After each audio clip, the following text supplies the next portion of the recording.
Hello, welcome. Hope everyone can find a seat. We are on a time schedule, so we'll get going. I'm Melanie Sill, and I'm head of news and programming here. And I just want to welcome all of you. How great to have you here for this special day. 30 years of a show that's been a touchstone for us in Southern California for all these years. A moment like this offers a chance for reflection and memory. So, quick memory quiz. What were you doing in 1985? Who was the president? Ronald Reagan. The governor? George Deukmejian. And bonus, can you name the top grossing film from 1985? Back to the Future, a little poetic justice from Larry's son. Thank you. It's great that you're here because listeners, our supporters, our contributors have been part of this journey all along. We could have not done this without you, and Larry could not have done what he's done without you. And long before this term crowdsourcing became fashionable, listeners were part of the core of what made this show come alive. So thank all of you for being here. Larry is not just an outstanding host. He is someone who has helped made Southern California what it is today. Southern California Public Radio came into being in 2000. At that time, it was the fourth or fifth most listened to public radio station in Los Angeles. So fourth or fifth out of 5 in Los Angeles. In January, KPCC was the #1 most listened to station in the nation. Public radio station in the nation.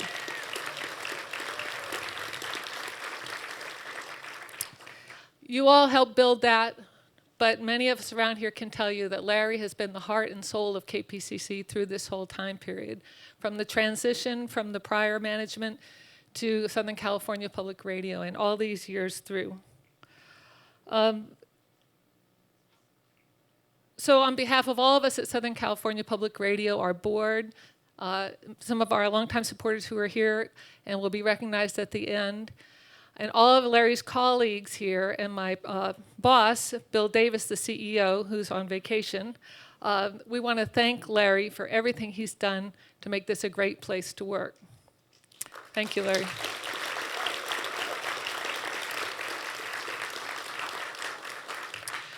So when we talked to Larry about what he wanted to do to celebrate this anniversary, of course he said he wanted to take AirTalk out into the community. He wanted to do what it is he does so well and go out and connect with Southern Californians.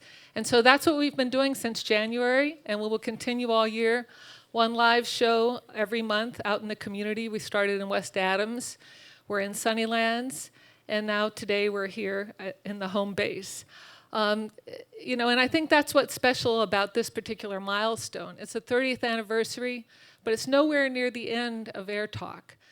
What Larry does and what he does every day, every weekday at 89.3 and has all these years is bring Southern Californians together to talk about things that matter to us in a respectful, intelligent, lively way. And so that's what we're going to do today. And we're glad all of you are here for this. And Larry, have a great show. We really look forward to it. Congratulations.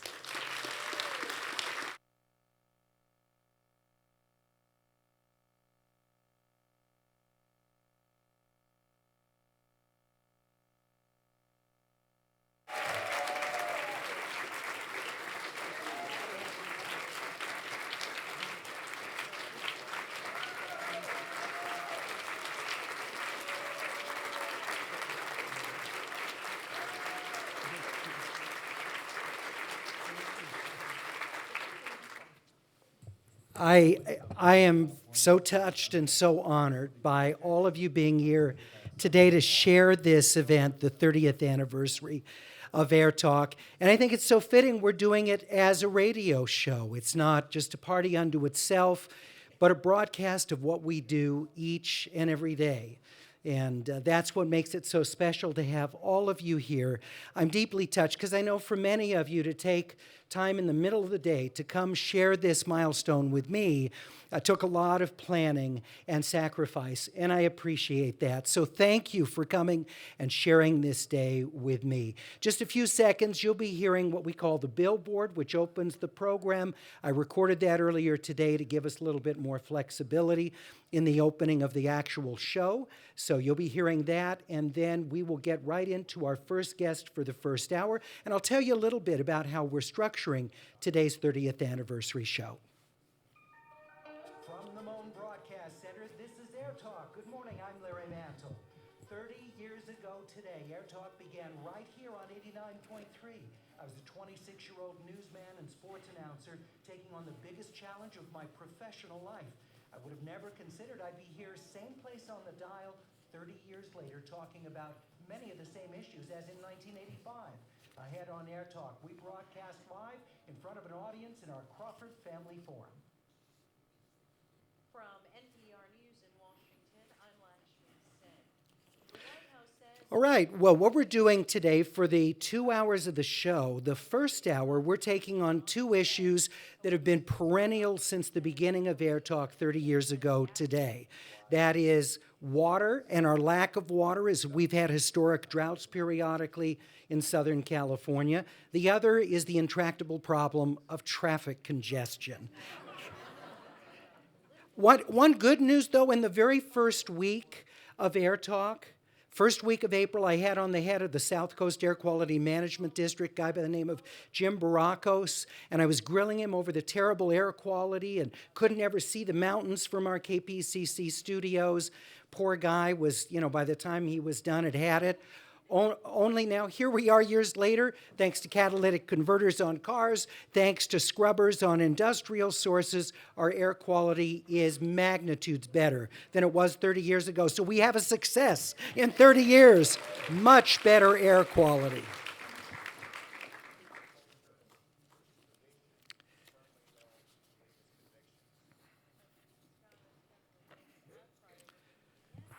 I will introduce our guests when we get into the program, but Bill, great to see you. One of the themes in the show is that many of the guests in our first hour, and certainly in our second, are people who've been coming on the show for years. Bill, I was looking back in the archives.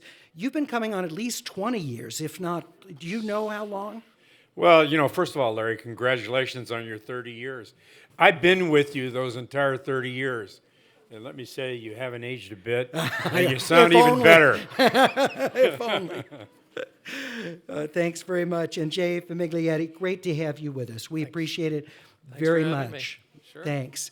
So as we come out of NPR News, as always, we'll get right into the body of the show. But for the second hour today, what I've done is handpicked a group of 5 people who've been frequent guests with us on the show over up to the 30 years of it, and people who I really respect and admire for their candor, for their big thinking about ideas, for their breadth of knowledge.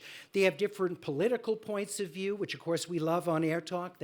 That's our bread and butter. They have different life experiences, and we're going to bring them together for a much more freewheeling conversation. Usually on AirTalk we have a very specific topic. We try and narrow it down as much so we can really push to a deeper level and try and come up with not just problems, but potential answers to it. But in the second hour, what we're going to do is to have a much more freewheeling conversation with very smart people who were kind enough to join me for the conversation and to kind of get their thoughts on where we've come from over the past 3 decades and where we're going to be going over the next 30 years. We're asking them to play futurist. Some of them, I'm sure, will be, as is their nature, optimistic. Some of them, as might be their nature, would be more pessimistic. So we'll hear what they have to say coming up a little bit later.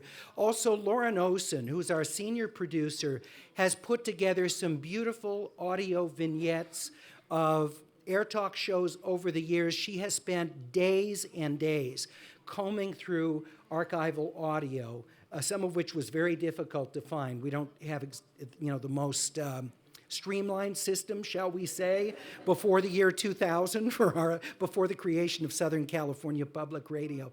But she found some some fun stuff that I'd completely forgotten about. We'll hear that during the course of the day. And for those that are listening on the radio, feel free when we go right into the start of the program, coming out of the audio, if you would like to applaud, set the scene, let people know you're here, that's wonderful and adds to the live impact of the program.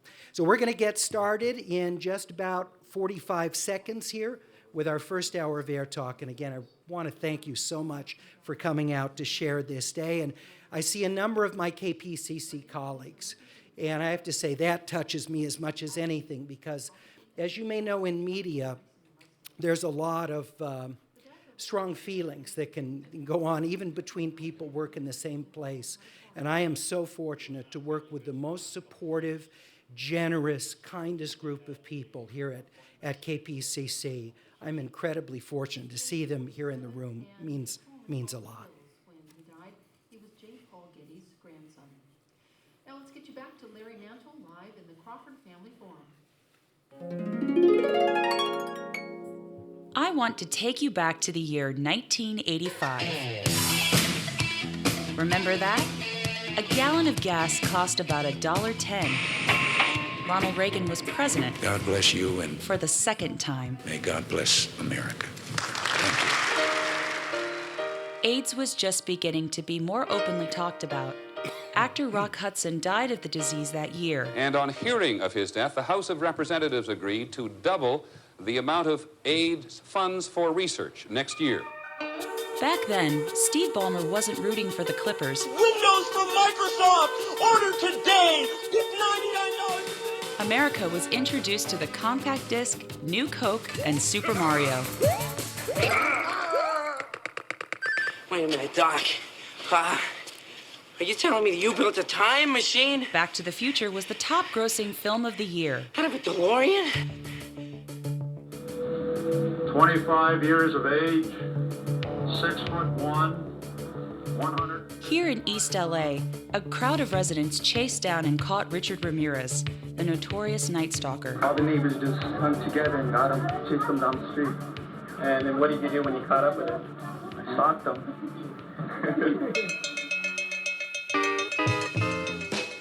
And on April 1st, in the basement of Pasadena City College, Larry Mantle got behind a microphone for the first broadcast of what would become AirTalk. Thank you very much, Clark. This is Larry Mantle, along with Pasadena's Mayor William Bogard, as we inaugurate a brand new portion of our evening edition. Tonight, it's the talk interview portion, where not only will we discuss issues of relevance to the community, but you will have a chance to call in with your questions of our guests from night to night. AirTalk, for 30 years, Southern California's largest conversation. Good morning. Great to have you with us on AirTalk.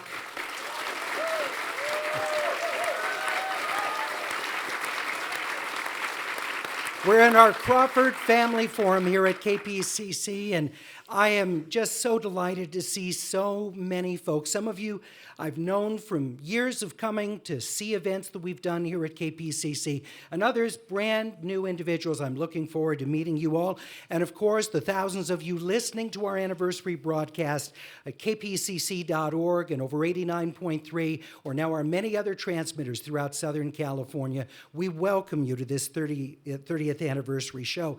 Well, as you can tell, I sound a bit different than I did as a 26-year-old newsman and sports announcer transitioning to talk show host. You know, that first day, I was a nervous young guy wondering, would people take me seriously in my mid-20s, talking about serious issues where I had nowhere near as much life experience, not the body of information as a veteran LA newsman in the nation's second largest media market. But in fact, the audience was incredibly supportive from the very beginning, and that's enabled me to be here today. Now, just a month earlier, before this first broadcast, I'd been approached by KPCC's general manager, Bob Miller, who's now the acting president at PCC, by the way. And Bob wanted to know if there was anything more that I wanted to do beyond our evening newscast that I anchored and produced. And I pitched him on the idea of using our very intelligent listening audience for an interview call-in program. I said, we have all these people with expertise. They're so sharp. Let's bring them into the conversation on the air. Now, at the time in public radio, that was looked down on. Why would you have just regular people when you could talk with experts? And a sentiment that seems to be on the rise again in public radio. Goes around, comes around. But Bob Miller, to his credit, said, go for it. How soon can you get it on the air? A month later, we launched AirTalk 30 years ago today. And those highly educated, involved, intelligent, and supportive listeners were there from the beginning and have only grown. Well, today on AirTalk, we are going to celebrate the 30 years of wonderful guests, wonderful listener involvement, and talk about some of the issues that have been perennials for the show. By the way, we're also live streaming this at kpcc.org, so if you'd like to watch the program, you can do so as well. Our first hour focuses on two of these intractable problems, traffic and water. One we can't live without, the other one in making it harder to live the way that we want to. So starting with water, Governor Brown is in the Sierras today for the formal first measurement of the snowpack. It's 6%. 6% of a typical year. Terrible news for our water supply in Southern California, and if the drought continues and we see generally drier years ahead, that's our new normal. What is our life going to be like 30 years from now here in Southern California? I'm pleased to be joined by a man who's been a guest with us the full run of AirTalk. He's Bill Patzert, climatologist at the Jet Propulsion Laboratory. Bill, thank you for being with us.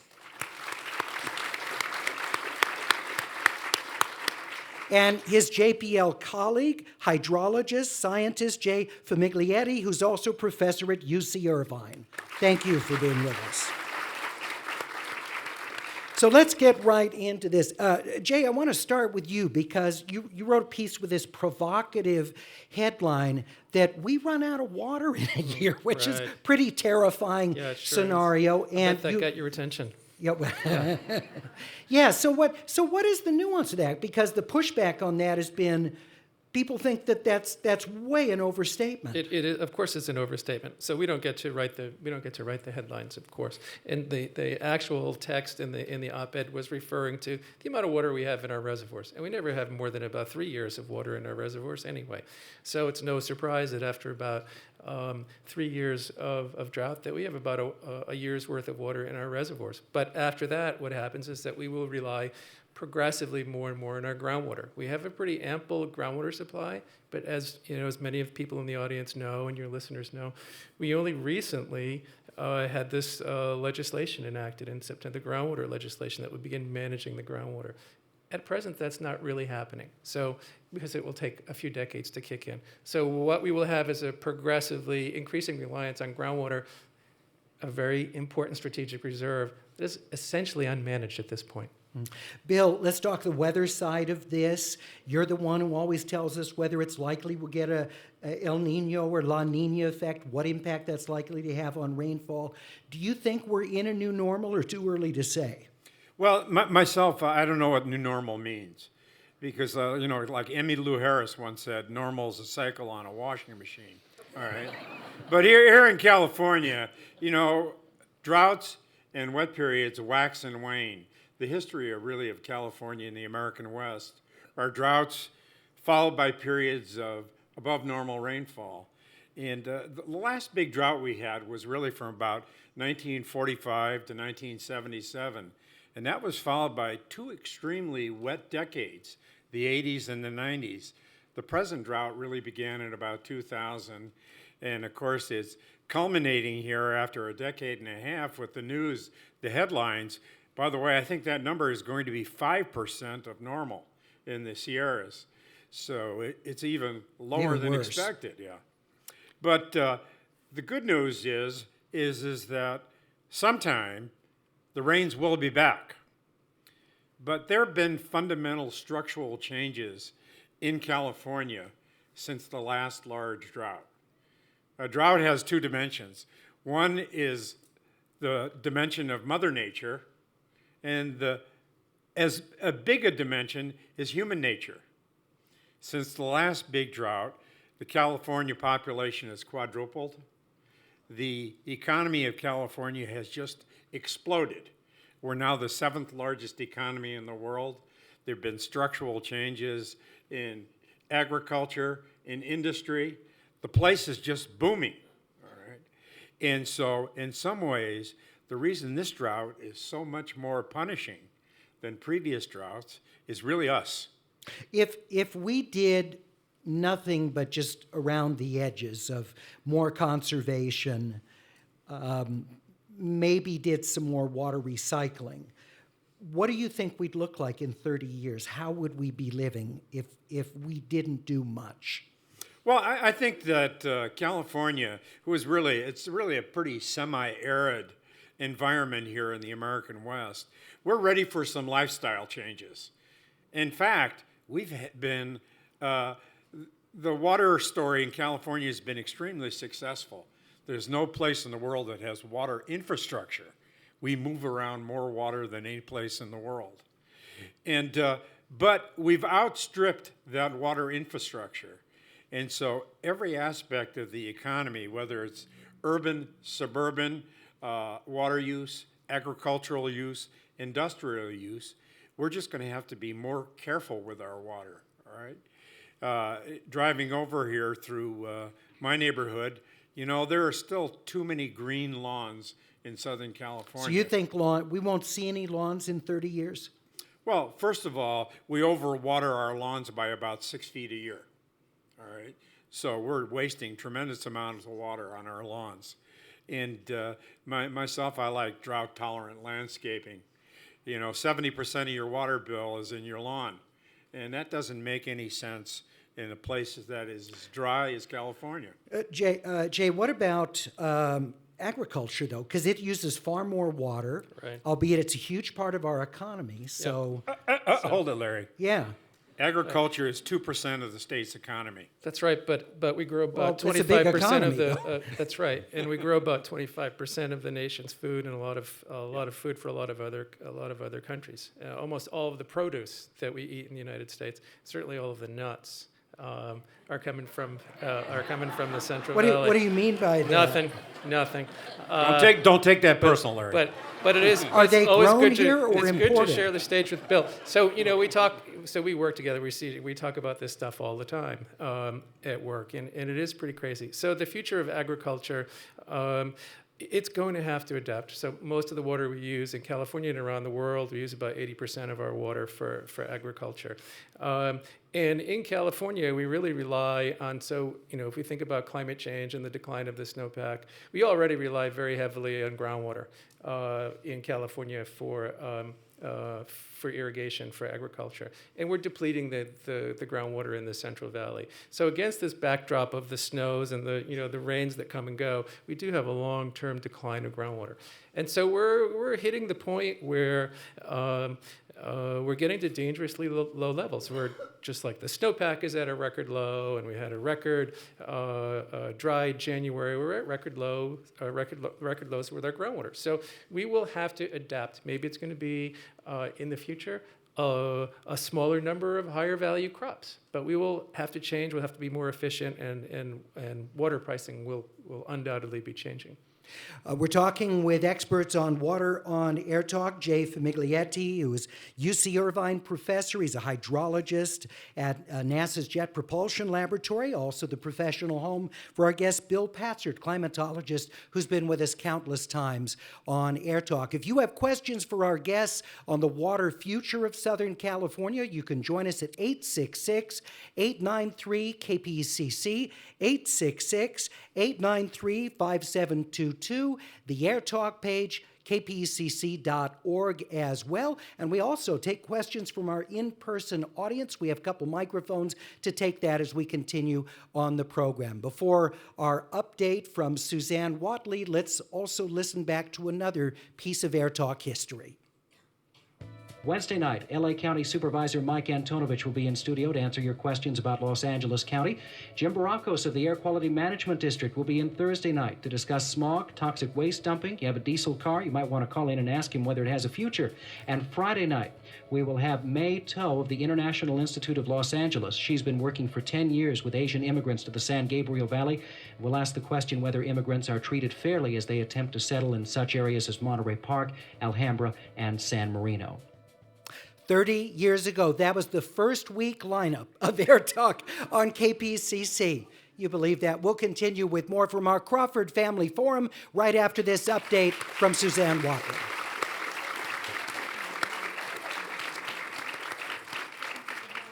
Larry's first wife has died. Cynthia Lennon was 75.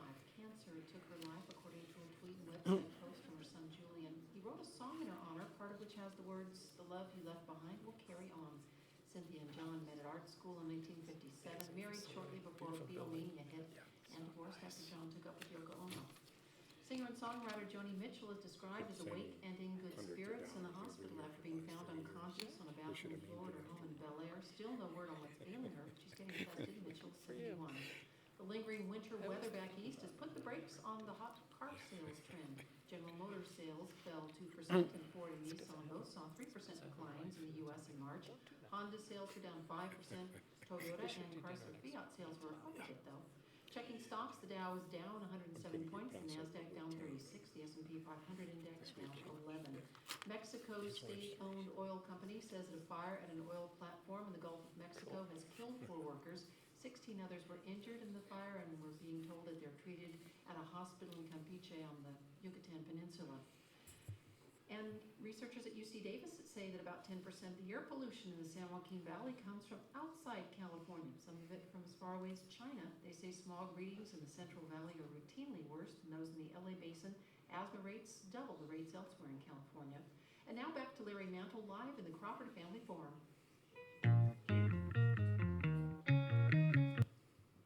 In the belief that arts education is not disposable, in fact, it's the answer.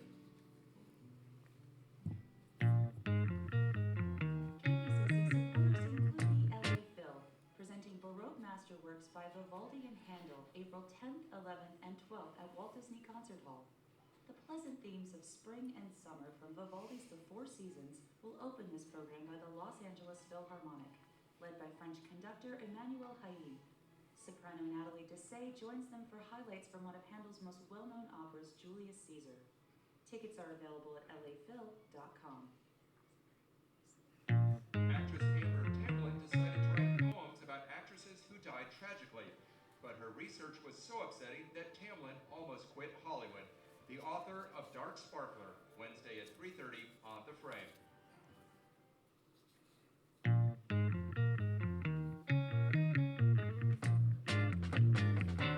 Good morning, it's AirTalk. I'm Larry Mantle.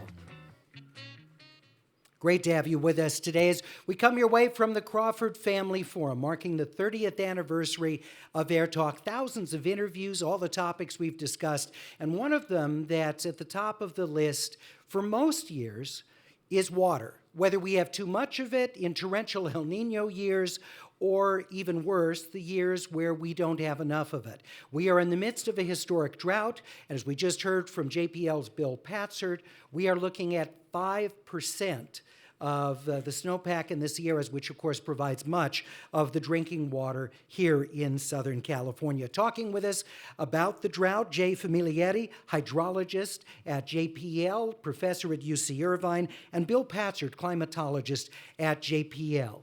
With us is Sheila in Echo Park. Good to have you with us on AirTalk.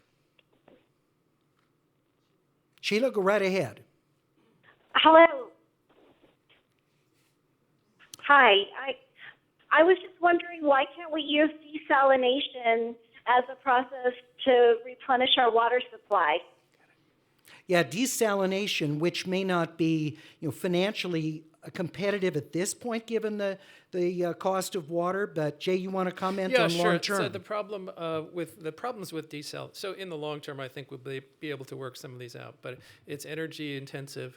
It is very expensive. And you're left with the residual brine, the salt that's left behind it. It is quite toxic, and it's not quite like nuclear waste, but it's headed in that direction. And we don't really have a good solution for what to do with the brine. And so until we get, I think those are solvable problems, but until we get them solved, it's not ready for prime time. And the brine, there's no way of harvesting the salt out of that? We could. Well, we need to do some work on it. Yeah. Okay. So there's much work to be done. In Israel, for example, they actually use the brine to raise brine shrimp. And so we need to be thinking out of the box. And So think logical. of that exactly, but think of it as a commodity. Yeah, I heard somebody say we could use the salt to salt the almonds that they're growing in the Central Valley. But everybody's trying to cut their salt content, so that's the other. Questions from our audience? We have a couple of microphones out there. Yes, right over here. Let's get a microphone to you. Your first name, where are you from, please? Hi, Leanne from West LA. Hi, Leanne. Longtime listener, Larry. Thank you. Question about the snowpack. What % of our water comes from the Sierras? In a good year and an average year, 30% of our drinking water through the summer and into the fall comes from the Sierra snowpack. And so that's quite a blow to the coming water supply. Okay. Can I just interject go ahead, something Jay. for the audience and for your listeners? It's really important for us moving forward to really understand locally where our water comes from. I used to live in Orange County, and the sources of our water were local groundwater, Colorado River Basin, and of course from the Sierras. And so once you begin to understand where your water is coming from, then you have a better appreciation for how those sources are changing over time and why we're having a shortage in different regions. Speaking of groundwater, with so much of it coming, we've had contamination problems with groundwater basins. How many of those are getting cleaned up so that they can be recharged and used? Well, a professor of mine a long time ago when I was getting my master's, in 1985, I was in graduate school working on my master's degree, and I had a professor say, there is so much dirty water in this country and the world that you in your lifetimes and probably your kids' lifetimes and your grandchildren's lifetimes will never be out of work. So we kind of had our way with the groundwater for a long time. We have a long way to go with cleaning it up.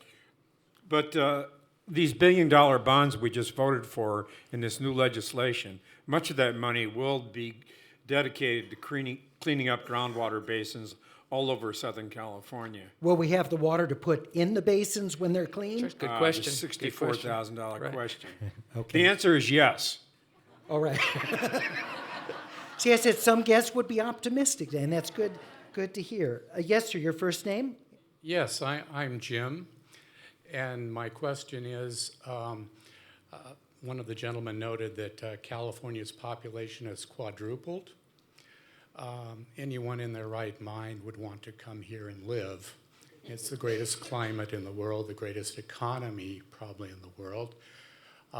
Aren't we headed with this pattern toward infinite population growth? Are there any plans to limit population growth in I know Bill has some which of you has ideas. expertise on this? Yeah, the answer is no, we're not headed towards infinite population growth. Because population is interesting. The more affluent a society becomes, the more population tends to level off. And of course, one of the most important things for stabilizing population is equal rights for women and young girls. So the best way to stabilize population is increase economic and educational opportunities for women, all right? Let's take another call. It's from Arthur in Whittier. You're on AirTalk.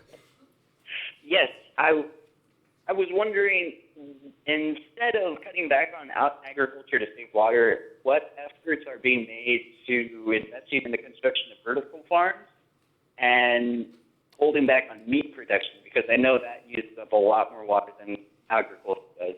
Okay, sorry, you're oscillating a bit there, but meat production, cutting back on it because of water intensity. I think he said vertical agriculture.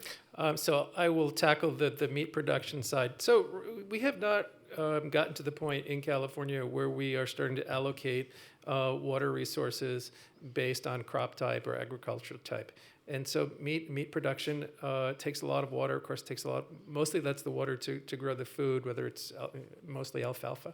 That takes a tremendous amount of water. And then there's the water that's associated with the packing and the processing as well. But we are not at the point where we are allocating based on some government decision. David in downtown Los Angeles say, no one has mentioned climate change. Given the impacts of climate change, we're not in a normal cycle. We import 90% of our water to the region, and even without the drought, that is not sustainable in the long term. Well, climate change, and let's get right down to it, global warming is definitely the real deal. You're living in a warming world. You're living in a melting world. The great ice sheets and the terrestrial glaciers are melting. And of course, the unequivocal proof is sea level rise. Now, we're very early on into the global warming scenario. And so at this point, there are large natural cycles like these decadal oscillations, El Nino and La Nina. And so these all play together. But he's absolutely right. Looking into the future, into the 21st century here, global warming will be the dominant controlling factor in climate. Nobody knows exactly what it might look like, all right? But remember, our civilization was built for the climate of the 20th century, not for the 21st century under a global warming scenario. So fasten your seatbelts because you're in for a wild ride. And a yet to be determined 30 years from now water landscape. Gentlemen, great to have you with us. Thank you for joining us on Air Talk. We appreciate it. That's Bill Patzer, longtime Air Talk guest, climatologist, JPL, Jay Famiglietti of UC Irvine, and JPL hydrologist. Coming up, another long-time problem that's only gotten worse in Southern California over the 30 years Air Talk has been on the air, and that's our traffic congestion. We'll have that right after this. There is no life I know to compare with pure imagination. How close is that essence of Gene Wilder, actor, to Gene Wilder at home with his wife in Connecticut? It's another great question. Yeah, you should travel with me, you know that? I'm a long-time woman. Pam Greer, great to have you with us on Air Talk. I could tell the jokes, the sexual jokes. I could stand up to them. I studied martial arts. I handled firearms. Women had not been doing that in film. So it shocked a lot of people. Yeah. It was a breakthrough. The image of the divine character, even though every part that I played in every movie has been a different character with a different name, everyone seems to lump them together and calls them divine because that's my name. Werner Herzog, welcome to Air Talk. He was bitten twice, actually, in his foot instantaneously. They are very aggressive snakes. Normally snakes flee. And he dropped his chainsaw and he realized it was a chuchupe and he knew he wouldn't have a chance of survival. So he picked up the chainsaw, started it again, and sawed off his foot. Tom Hanks, great to have you with us on Air Talk. Thank you. It's a pleasure to finally see the vast expanse of KPCC. Yes, as you can see, sprawling over acres. Well, here we are in what floor are we on? The 47th floor overlooking all of Pasadena? Yes. Eva Marie Saint, welcome to Air Talk. Great to have you with us. I think you're wonderful. Thank you. Now, you did That not means so you much did to not me. pay me to say that. I didn't.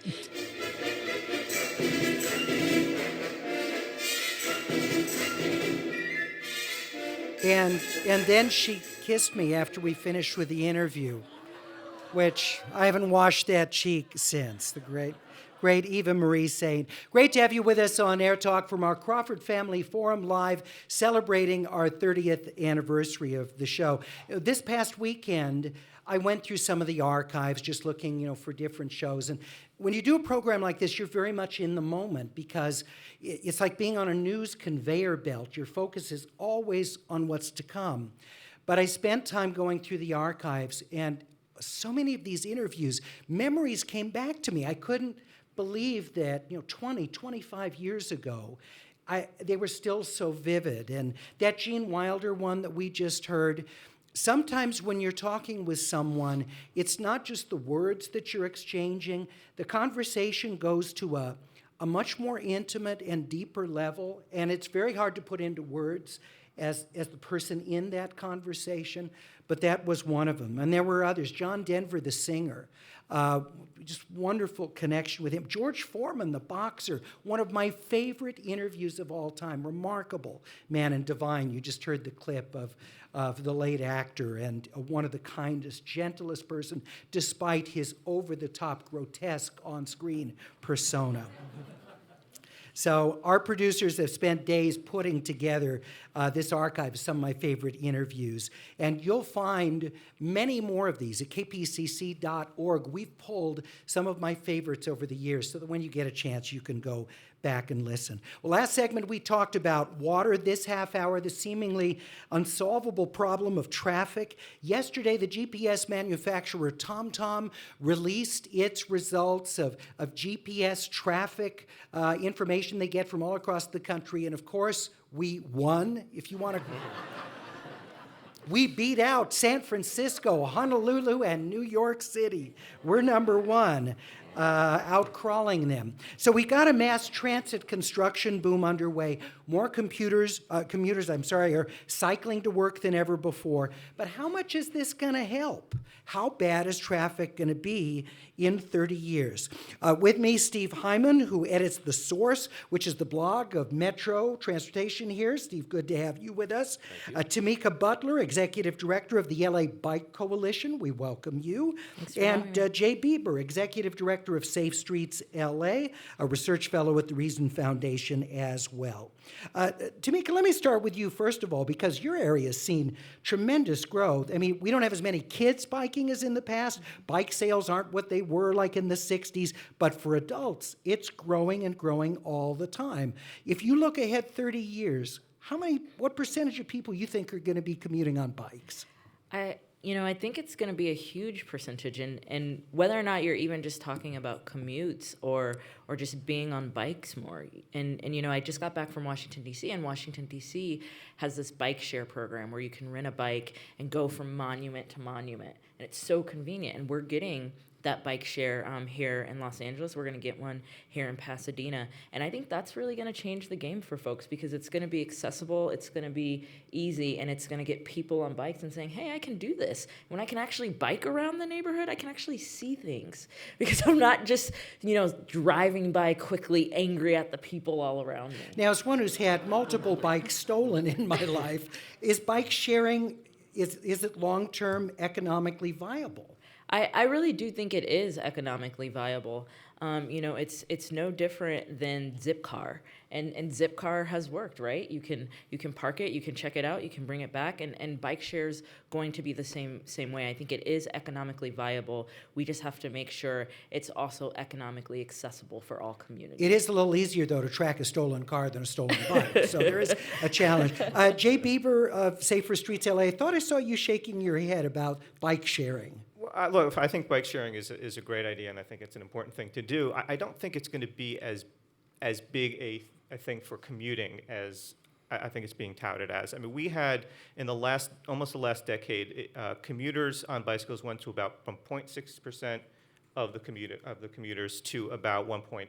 So it about doubled. If you double again in the next, it's going to be 2.4. I mean, that's an extremely small portion of people commuting. And I think in terms of our traffic situation, we need to look at commuters. That's where most of the problem is. And so we need to look at mass transit as a big solution. We need to look at telecommuting. That is a huge thing that we're not doing. The city of LA can do something, the other cities around here, and our private industry can do things. So cutting back on actual commuting. Actually having to go to Okay. work. We live in a completely different world than when I grew up and most of the people here. And people don't have to physically go to an office. They shouldn't go there. And we should make Let it me easy ask for our them. live audience, how many of you do at least some telecommuting for your work?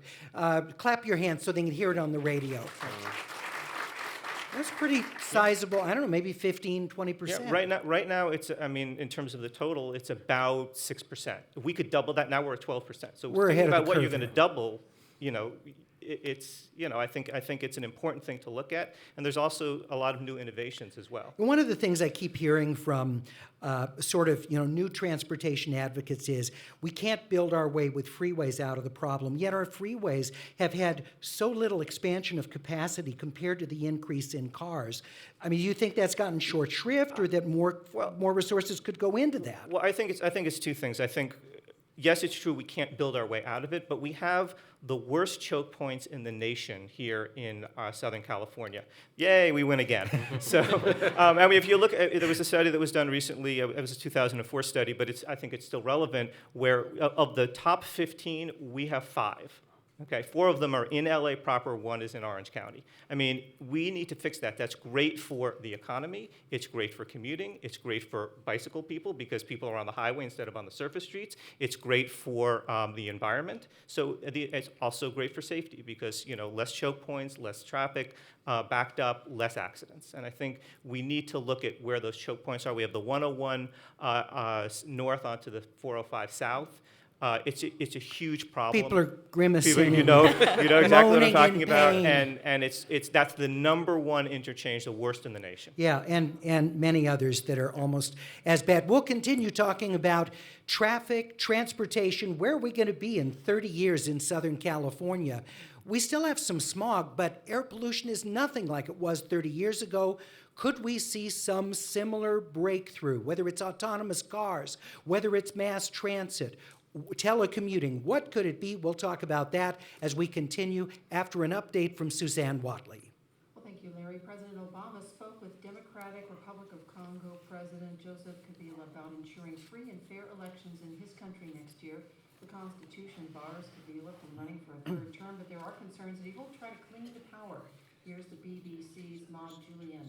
A statement on the White House's website said that Barack Obama called for timely, credible, peaceful elections that respect the DRC's constitution and protect the rights of all the country's citizens. Human rights organizations have expressed concern at what they called the restriction of freedom of expression ahead of next year's presidential poll. An estimated 42 people were killed in January when security forces shot at protesters against the national bill that would have extended the president's stay in power. The relations between the U.S. and the DRC have been cool over the past few months. Congolese security forces detained an American. I'm sorry, what? I know what you mean. Was attending a meeting Okay. at the DRC. Great. Okay. So with the call. The U.S. Embassy in the DRC said that only nonviolent democracy activists had attended that gathering. And coming up in the NPR News is new latest on Nigeria's presidential election. They agreed to the only candidate ever to topple an incumbent. And it doesn't look like the talks involving Iran, the U.S., and others are going to end anytime soon. Germany's foreign minister says negotiators in Switzerland are still facing a tough struggle.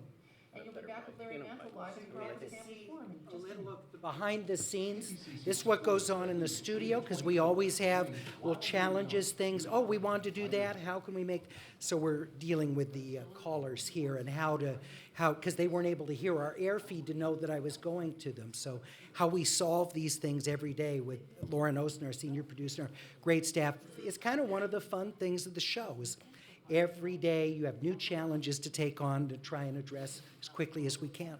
You can experience care from doctors and nurses who are committed to the idea that human kindness matters at any Dignity Health location, including hospitals in Glendale, Long Beach, Northridge, and downtown Los Angeles. Morning Edition is awake around the clock to bring you the latest news. It's 2:10 in the morning, so it's still 5 hours left. The hosts are usually here around 3:30. Hashem is 4 a.m. Until 5 when the show starts. Hey. Listen again tomorrow.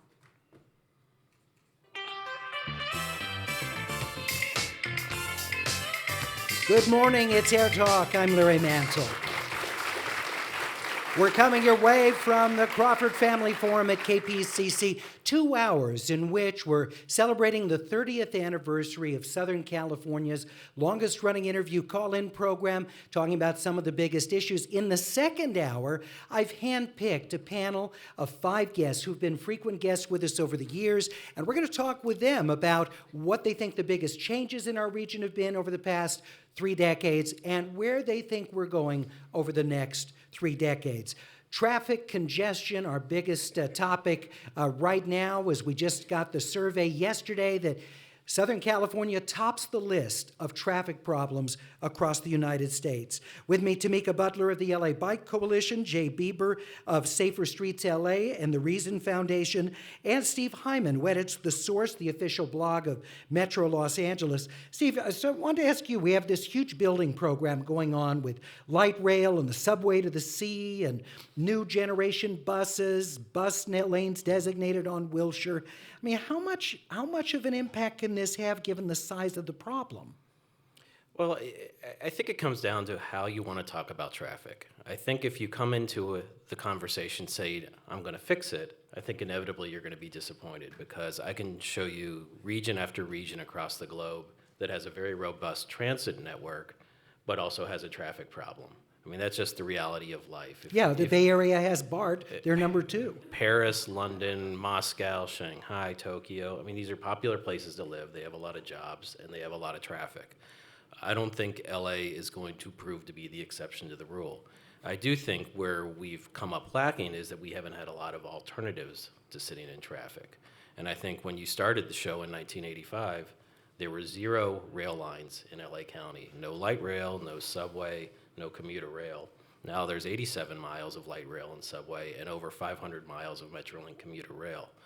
How much of a difference has it made? Well, there's still a lot of traffic. But for the people riding those trains, and there's tens and thousands of them, actually hundreds of thousands of them, it has made a difference. They don't have to sit in the traffic anymore. And so I think going forward, so when we're at your 60th anniversary show in a few years, you're probably going to be asking me, why do we still have traffic? And I'll say, because it's a nice place to live, because there's jobs here, and traffic stinks, but, here's your tap card or whatever we have embedded in your forehead at that point, and go. I was in my flying pod, and the airspace was so congested, I couldn't get to downtown again. Any questions from members of our audience about the future of transportation in Southern California? Suggestions that you might have very, very briefly? Just stand up. We'll get a microphone to you ASAP. Yes, sir. First name, where are you from? Yeah, Peter from Pasadena. Great. I wanted to ask you, talk about a choke point, the 710 toxic tunnels. Why is Caltrans persist on this legacy project that, from what I understand, will not diminish some of these concerns that you're talking about? Why can't we spend the time and energy and resources on something more productive? Well, one of the reasons, of course, is you've got Alhambra, which sees all this traffic dump onto its streets at Valley Boulevard, where the 710 freeway ends. And they've been pushing very hard for some relief from their streets for what they call the unfinished link. Which one of you wants to take on the 710 freeway? It's partly our project, so short I'll straw take the for you. responsibility. I mean, I think the short answer is, in 2008, voters in Los Angeles County went to the polls to consider Measure R, which was a half-cent sales tax increase that funded a whole long list of projects. One of them was a project to improve traffic around the 710 gap. So it passed with about 67.9% of the vote, which is pretty considerable. And Caltrans and Metro, the agency I work for, then went about studying it. The study has just been released. It's a draft EIR. I won't get into all the bureaucratic nonsense about it, but the bottom line is it lists a number of options, including do nothing, and asks the public and elected officials to consider that. So there's public meetings coming up, and if you go to metro.net, you can learn how to attend those and comment. And there's a number of options, including build a freeway tunnel, light rail, bus rapid transit, intersection and traffic signal improvements, and do nothing. But I think what's most interesting about it is that in the last few years that I've been on the job, it used to be the rail projects were controversial.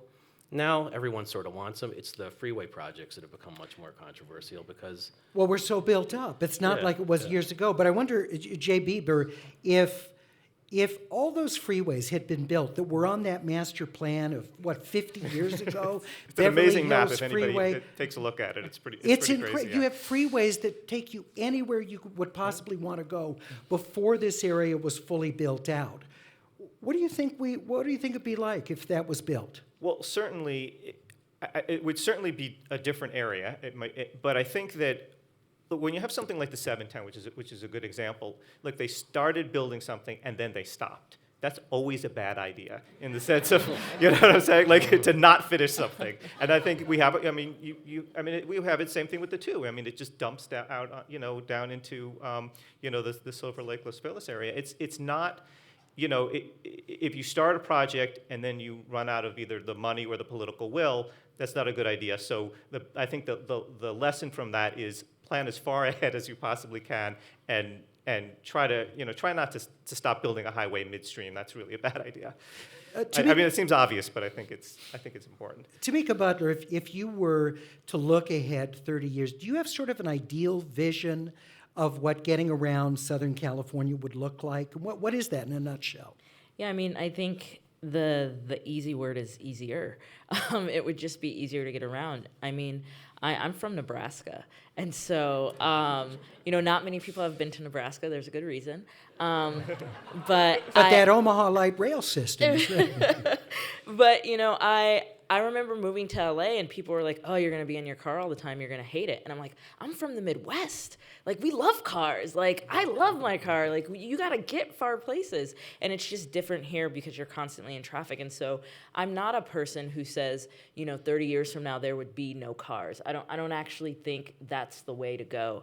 I think it's about multi-modes of transportation and really integrating those modes of transportation. So if you want to take, the rail or the bus, it's, can you get that first and last mile to your station? Are the sidewalks in your neighborhood okay to walk? Are there bike lanes to get you there? And so I think, it would be easier to get around and it would be more connected so that people could really have options and that they're not forced to get in their car to get where they want to go. And then for those people who economically, are from some of the neighborhoods where people like in my family live, where they don't have a choice, they have to ride a bike or they have to do some other mode of transportation, I think we wouldn't forget those neighborhoods either. They wouldn't just be out on an island. They would be connected to the greater picture. How do you get past the what some call NIMBYism, but other call quality of life issue about whether it's widening streets to put in bike lanes or calming practices where you narrow the streets to slow down traffic? How do you get past all the opposition to that, Jay Bieber? Well, I'm actually not in favor of getting past the opposition to that, but because I think here's the thing: I think it's really important. Bike lanes are important, and even protected bike lanes are important, but not at the expense of taking away car lanes. And we saw this in the Silver Lake, Los Feliz area where they narrowed and took away lanes on Rowena. And the neighborhood is up in arms because what it has caused is a massive traffic jam. People are driving on the side streets now where kids are playing and all. So there are consequences. Traffic, like water, seeks its own level. And when you take away travel lanes, cars are going to go elsewhere. It's not just people, I'm not going to get in my car anymore. They're going to go elsewhere. So you have to be very careful about these kinds of projects. And I think there are smart things we can do, but taking away travel lane is probably not a good idea. Then how would you do it if the idea is to make it safer and more appealing for people to bike ride, but you're not going to take away car lanes to do it? What's the alternative?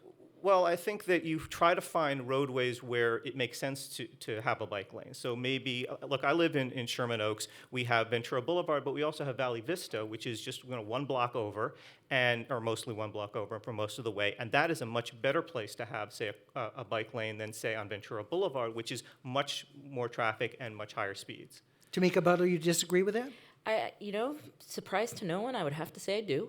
I think that, what we often say, how do you get over the opposition? I think it's engaging and educating. You have to have conversations with people. And the reality is, for every person on a bike or walking or on the train, that's one less person in a car. And you're never going to completely get rid of cars, like it's already been said. I've admitted, I'm never going to get rid of my car. I like it very much. But for every person that you have in another type of transportation, then you are getting rid of one car. And the reality is, in 1985, when this show started, I was 1 year old. So, I may not have known a lot, but what I do know is for my parents' generation, a car gave them a sense of freedom. And for my generation, a sense of freedom means that you don't have to have a car. You can call Uber, you can call Lyft, you can do other things. So I think when we engage and we talk to people and we educate, we see that different people have different ideas, and that sometimes, it's what you said, you have to plan ahead, because sometimes you may reduce a lane of traffic and it may take traffic everywhere, but that's actually what you were trying to do. It's all about planning infrastructure that makes sense and not just doing one road with a protected bike lane that goes to nowhere, just like you don't want a freeway that goes to nowhere, but it's really thinking about the long-term plan and bringing it all together. Tamika, I know that in your generation, driving generally is not as popular. There's still enthusiasts, but you mentioned people want all these other options. So for those, I'm a baby boomer, a lot of us really enjoy driving. It does represent freedom. It's a chance to, even if we solo commute, to be alone with our thoughts, listen to the radio. There's a lot to be said for that. We listen to the radio while we ride. We do it all. I know. But is there going to be a place for that, do you all think? Or do you think that the ability of autonomous cars to increase capacity with cars being so much closer together and being able to drive safely that way, that's going to make personal control of vehicles a thing of the past? Steve, you want to? I'm skeptical on that one. I think there's going to be a lot of issues with the autonomous cars when it comes to liability. Who's at fault when one of them bunks into someone or another car? Because it's going to happen. As long as there's human beings involved in these things, it's not going to go 100% well. So I think they'll still be driving. Will there be autonomous cars? Maybe there'll be roads reserved for them, but I'm not so sure. We have another question from our audience. Couple of them. Yes, first name, sir, and where are you from? Ray from Los Feliz area. Great. Has anybody, when they were going to build the stadium downtown, did anybody walk over to those idiots and just say, "You've got to be kidding"? You're talking about the proposed football stadium. Yes. Yeah. Well, one of the things they said is the games are almost all on Sundays, when you don't have, all the work commuters going into downtown. But of course, if you've driven on the Harbor Freeway on Sunday, it's bumper-to-bumper traffic with people going to Hollywood, Pasadena, to the harbor, etc. Yes, ma'am. Where are you from? First name, please. Cloud from Pasadena. Great. So what about those 18-wheelers traveling from the ports? Is there a way to alter that so that we're not fighting with them? That's really changed the dynamic of going from one place to another. And the Alameda Corridor was supposed to be Right. a big relief valve for that. Steve? Yeah, I think they're still trying to work to improve the rail situation from the ports out east. But I think also it's fair to say that it's been hard to keep up with the traffic from the port. My understanding is it's increased over the years, and anyone who's been on the east-west freeways knows that it hasn't gone anywhere. Anyone else want to weigh in on that? Truck traffic and obviously for cyclists, this is the huge issue. It's a really huge issue, and one of the places we see it most and we hear about it most is on the Los Angeles River, where there's this attempt to connect this 51 miles of a trail, and there's a lot of communities where it just stops. You go somewhere like Vernon and it just stops, and there's these huge trucks. So it is definitely a huge safety issue, and that's why that's one of the things we're trying to do to provide that route for cyclists to be able to encounter those trucks in friendly ways. Steve Hyman? Yeah, I'll add one thing. There is Caltrans and Metro are looking at a project to improve traffic on the 710 up from the ports to the rail yards that are east of downtown. It's one of those projects that's going to take a lot of years to get going. It needs funding, but the idea is to separate the trucks from and then the cars. neighborhood was also concerned about where the staging yard would be. It's fair to say there's a heap of issues. Yeah. Thank you all very much for being with us. Tamika Butler, LA Bike Coalition, Steve Hyman, who edits Metro LA's The Source blog, and Jay Bieber with us from Safer Streets LA and the Reason Foundation. It's Air Talk on 89.3 KPCC, our 30th anniversary show, live from the Crawford Family Forum. Coming up in our second hour, a panel of some of my favorite longtime guests on Air Talk.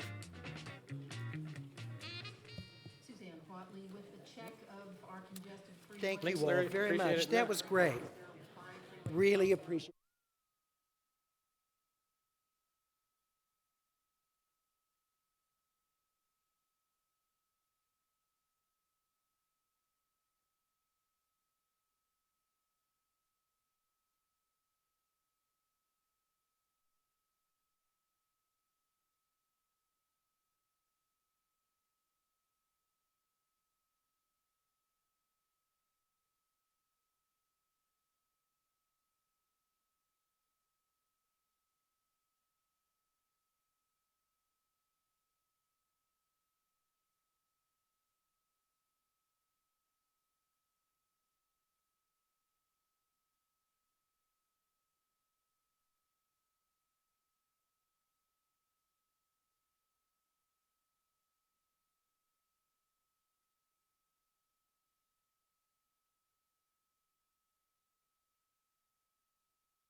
Okay, great.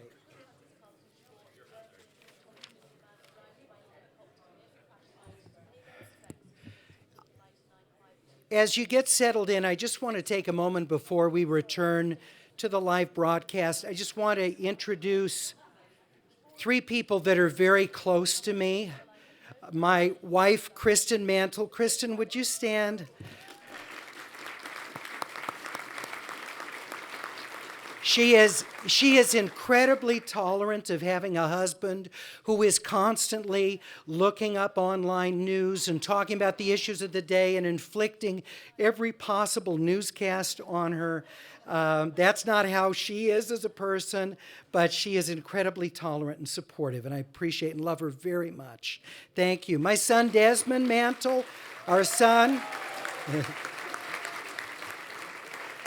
who some of you remember when I was on the air, Steve Julian interviewing me from the hospital the morning he was born. He's 13 now, and time has flown, and he has a better beard than I do.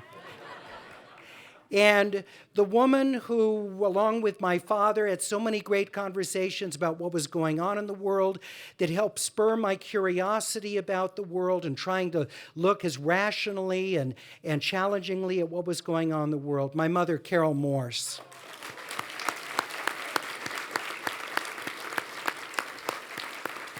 Like I know many of you, I grew up in a very supportive household where what was going on in the world was just part of the family's day-to-day experience. And one more person to introduce, and I hope she's in the room. She came up with the name AirTalk. At the time, she was our news anchor, and I worked with her for many years. We had a program guide called Airplane. We're trying to come up with a name for the show, and she said, well, Airplay? AirTalk. Kathy Spylos, are you in the room, right? Kathy Spylos, who coined the title of the show with her husband, Dean. Okay, we're going to get started in just about 30 more seconds. Had an elevated risk for suicide, and that those who left after less than 4 years were at even greater risk. The study does not try to say why, but co-author Mark Rieger has a theory. The very things that may cause some people to leave service early are also known risk factors from other studies for suicide. Rieger says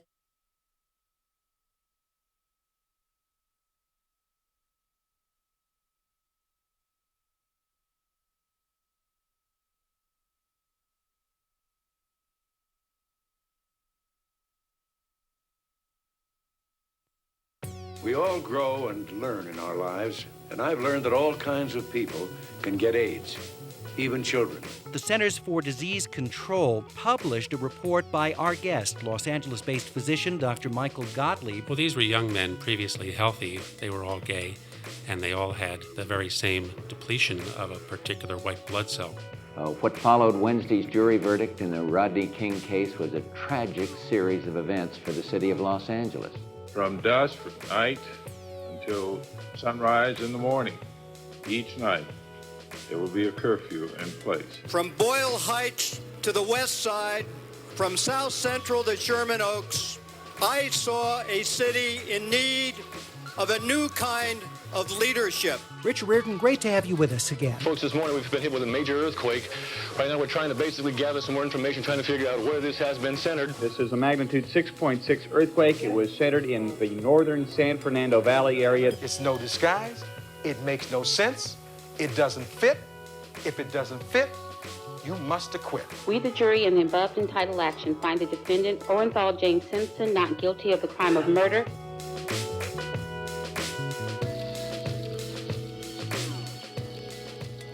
Good afternoon from our Crawford Family Forum. It's AirTalk's 30th anniversary special. I'm Larry Mantle. So much has happened in the past 30 years. So many fascinating stories, huge events that we've talking about. Even an earthquake that occurred while we were on the air, and we'll hear about that a little bit later. But for our second hour today, I wanted to convene a panel of guests who've been with us many times on the show, people whom I regard very highly for their intelligence, for their analytical approach to what's going on in the world. They're of diverse viewpoints points, but what they have in common is a tremendous love of Southern California, a tremendous intellectual and emotional investment in improving the lives of Southern Californians, and all of them were kind enough to accept my invitation to be part of this special hour. I begin with Fernando Guerra, professor of political science. He directs the Center for the Study of Los Angeles at Loyola Marymount University. Fernando, great to have you with us. Well, no, thanks for inviting me. I wouldn't miss this for the world. And Appreciate it. and a member of our board here at Southern Yes. California Public Radio also. Joe Hicks, who when I first met Joe, he was a civil rights firebrand for Southern Christian Leadership Conference. He was part of a series we did after the LA riots called Shades of LA. We got a grant from the National Endowment for the Humanities to do a multi-part TV radio simulcast on race relations. Joe was an integral part of that. He now is the vice president of the LA-based political think tank, Community Advocates, Inc., with whom we've collaborated on a number of live programs. Joe, great to have you with us. Good to be with you. Congratulations Thank you on so 30 much. years. Terrific. Thank you. She needs no introduction. She is the inimitable Pat Morrison. So for many years, host here on KPCC, guest host for me on AirTalk so many times, a wonderful friend, someone I admire so much, one of the truly great writers in Los Angeles, one of the great minds in Southern California, and someone who I turn to for her thoughts on what's happening. Pat, thank you for being part of this. It's a pleasure. Thank you. Chris Thornburg has been a more recent addition to the show. What, only 10 years, Chris? Something like that? Something like that, You're yeah, exactly. Just the newcomer to the show. I started interviewing Chris when he was at UCLA's Anderson Forecast. He now is his own company's principal at LA-based Beacon Economics. Thank you so much, Thanks Chris. for having me here, Larry, on this special day. And I should say, it's funny because, you're talking about my love of Southern California. That started with you, because when I first discovered NPR, when I was a grad student at UCLA in the early 90s, it was your show that pulled me in. Thank so, you. Yeah, Thank for you, sure. Chris. I appreciate it. Our final member of the panel also needs no introduction. He is the Dean of the LA County Board of Supervisors until recently, Zev Yaroslavsky, who served the LA City Council, LA County Board of Supervisors, a man with deep, rich knowledge of Los Angeles, began as a political activist, as just a young man and student at UCLA, first came to my attention many, many years ago before he was even elected to public office. He was just in Nigeria overseeing the presidential elections there, has been on a plane for it seems like days, just arrived at the airport. Zev, thank you so much for being here. Thank you. Well, to paraphrase Fernando, I wouldn't miss this for the world, and I've been halfway around the world in the last 48 hours. How many flights have you been on in the past 2 days? More than I was scheduled to be on. Including, as I understand, sleeping at the Wichita airport. It was a heck of an experience. That's how hard he worked to get here, and Zev, I appreciate it very, very much. So I really want this to be a kind of a freewheeling conversation with bringing your areas of expertise and observation in. Well, first of all, I want to talk about the changes in our community. And why don't I start with you, Fernando, on that one. Demographically, where are we 30 years after the start of AirTalk? It's a tremendous change, the demographic shift. Los Angeles, obviously, in absolute numbers, is the most Latino city in America. It's the second largest city in America. The county is actually the largest county in America. We are the second largest in absolute numbers a white city in America. Many people don't realize that. There's over 1.2 million whites that live in the city. That makes us number 2. Only New York surpasses us. I also want to right now forecast the end of white flight from Los Angeles. Really? I'm saying that for the next 20 years or so, there will always be 1 million people in Los Angeles County, in Los Angeles City, and over 2.5 million in Los Angeles County or more. And you've just seen the decline of that exit that was occurring, and you see many neighborhoods where whites are now coming back into and actually becoming the plurality. And you oftentimes hear that, in the region, there are more Mexicans outside of Mexico, more Canadians outside of Canada, more Koreans outside of Korea, more Armenians outside of Armenia. I can keep going on, but I take up the whole hour. And that's the demographic shift.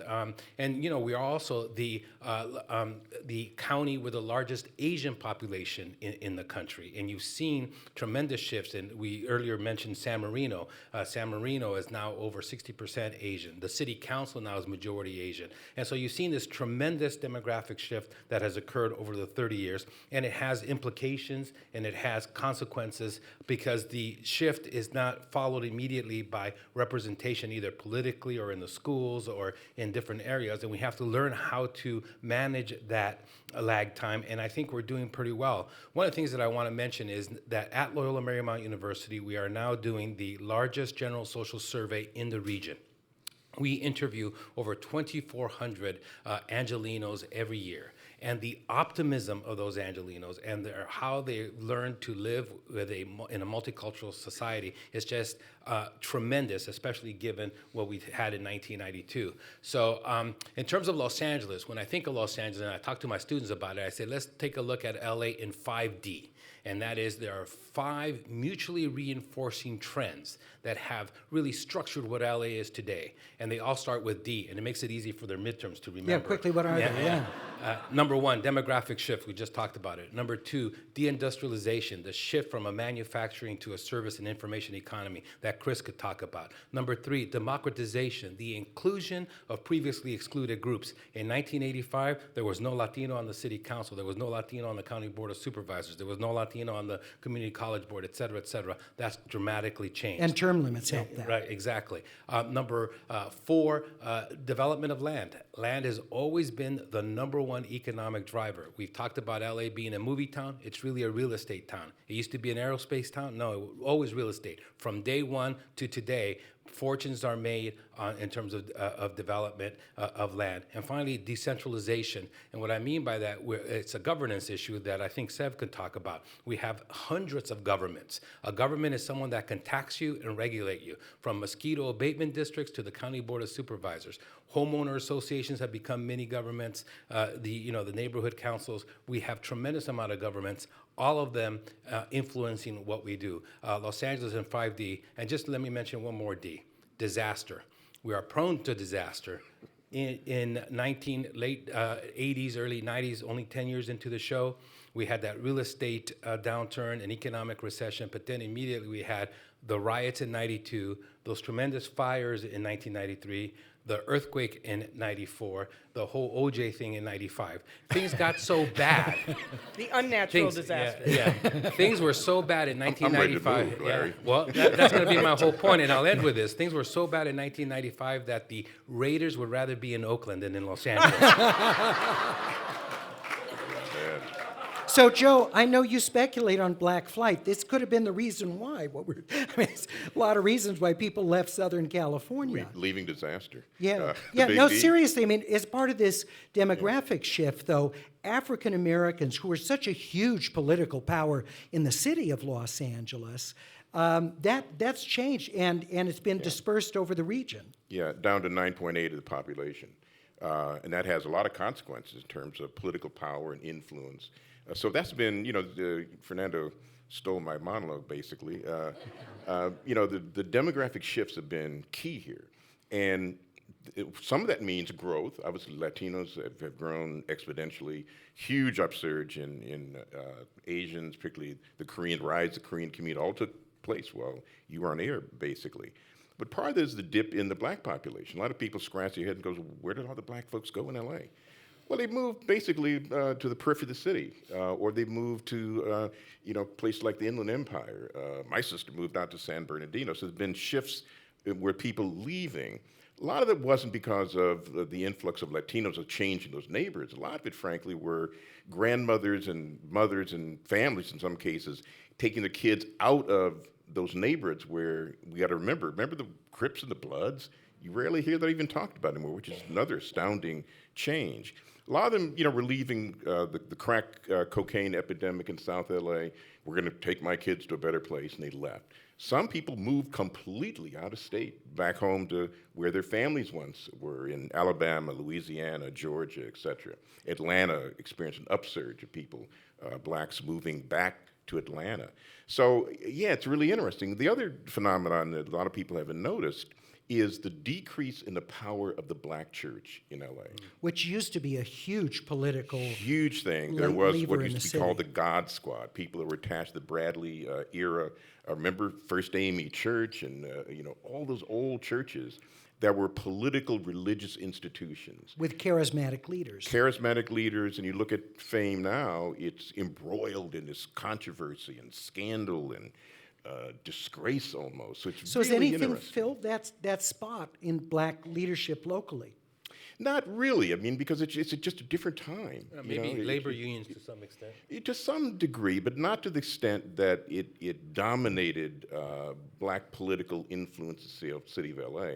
I've seen nothing, frankly, replace it because, again, the population has fallen to a smaller size, and younger people are looking for different kind of things. Young black folks, frankly, are looking to move out of those old neighborhoods, and a lot of them are now moving on the west side. It's sort of spread itself over LA, so it's not the kind of concentrated population that the Bradley years once represented in a certain way. Coming up, we're going to talk with KPCC's own Pat Morrison. Hard to believe she's not an LA native because I consider her one regardless of where she was born and raised. She knows the city as well or better than anyone. We'll hear what Pat has to say. Former LA County Supervisor Zev Yaroslavsky, economist Chris Thornburg, and more. As we take a look at the changes in Southern California over the past 3 decades while AirTalk has been on, and what they anticipate are going to be the biggest challenges and successes over the next 3 decades. It's AirTalk Live from the Crawford Family Forum here on 89.3. Time for an update from Suzanne Walker.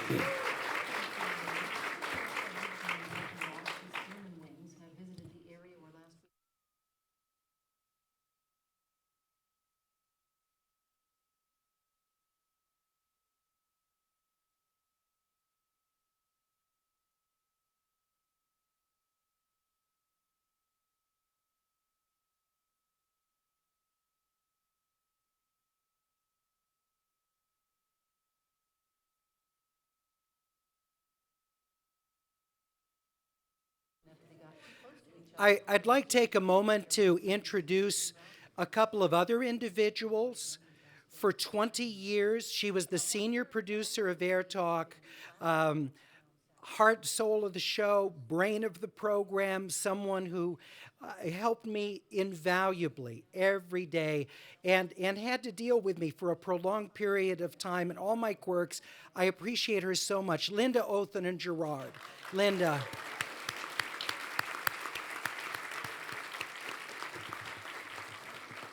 Who just looks more relaxed and more youthful every day that she's retired, and I don't know whether to feel good or bad about that for what.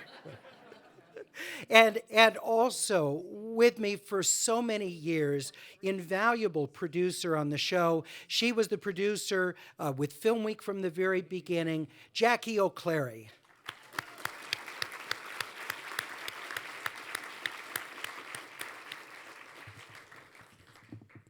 All right, we'll get going again very, very shortly. Try to build a better future, graduate high school, and show that being homeless does not mean being helpless.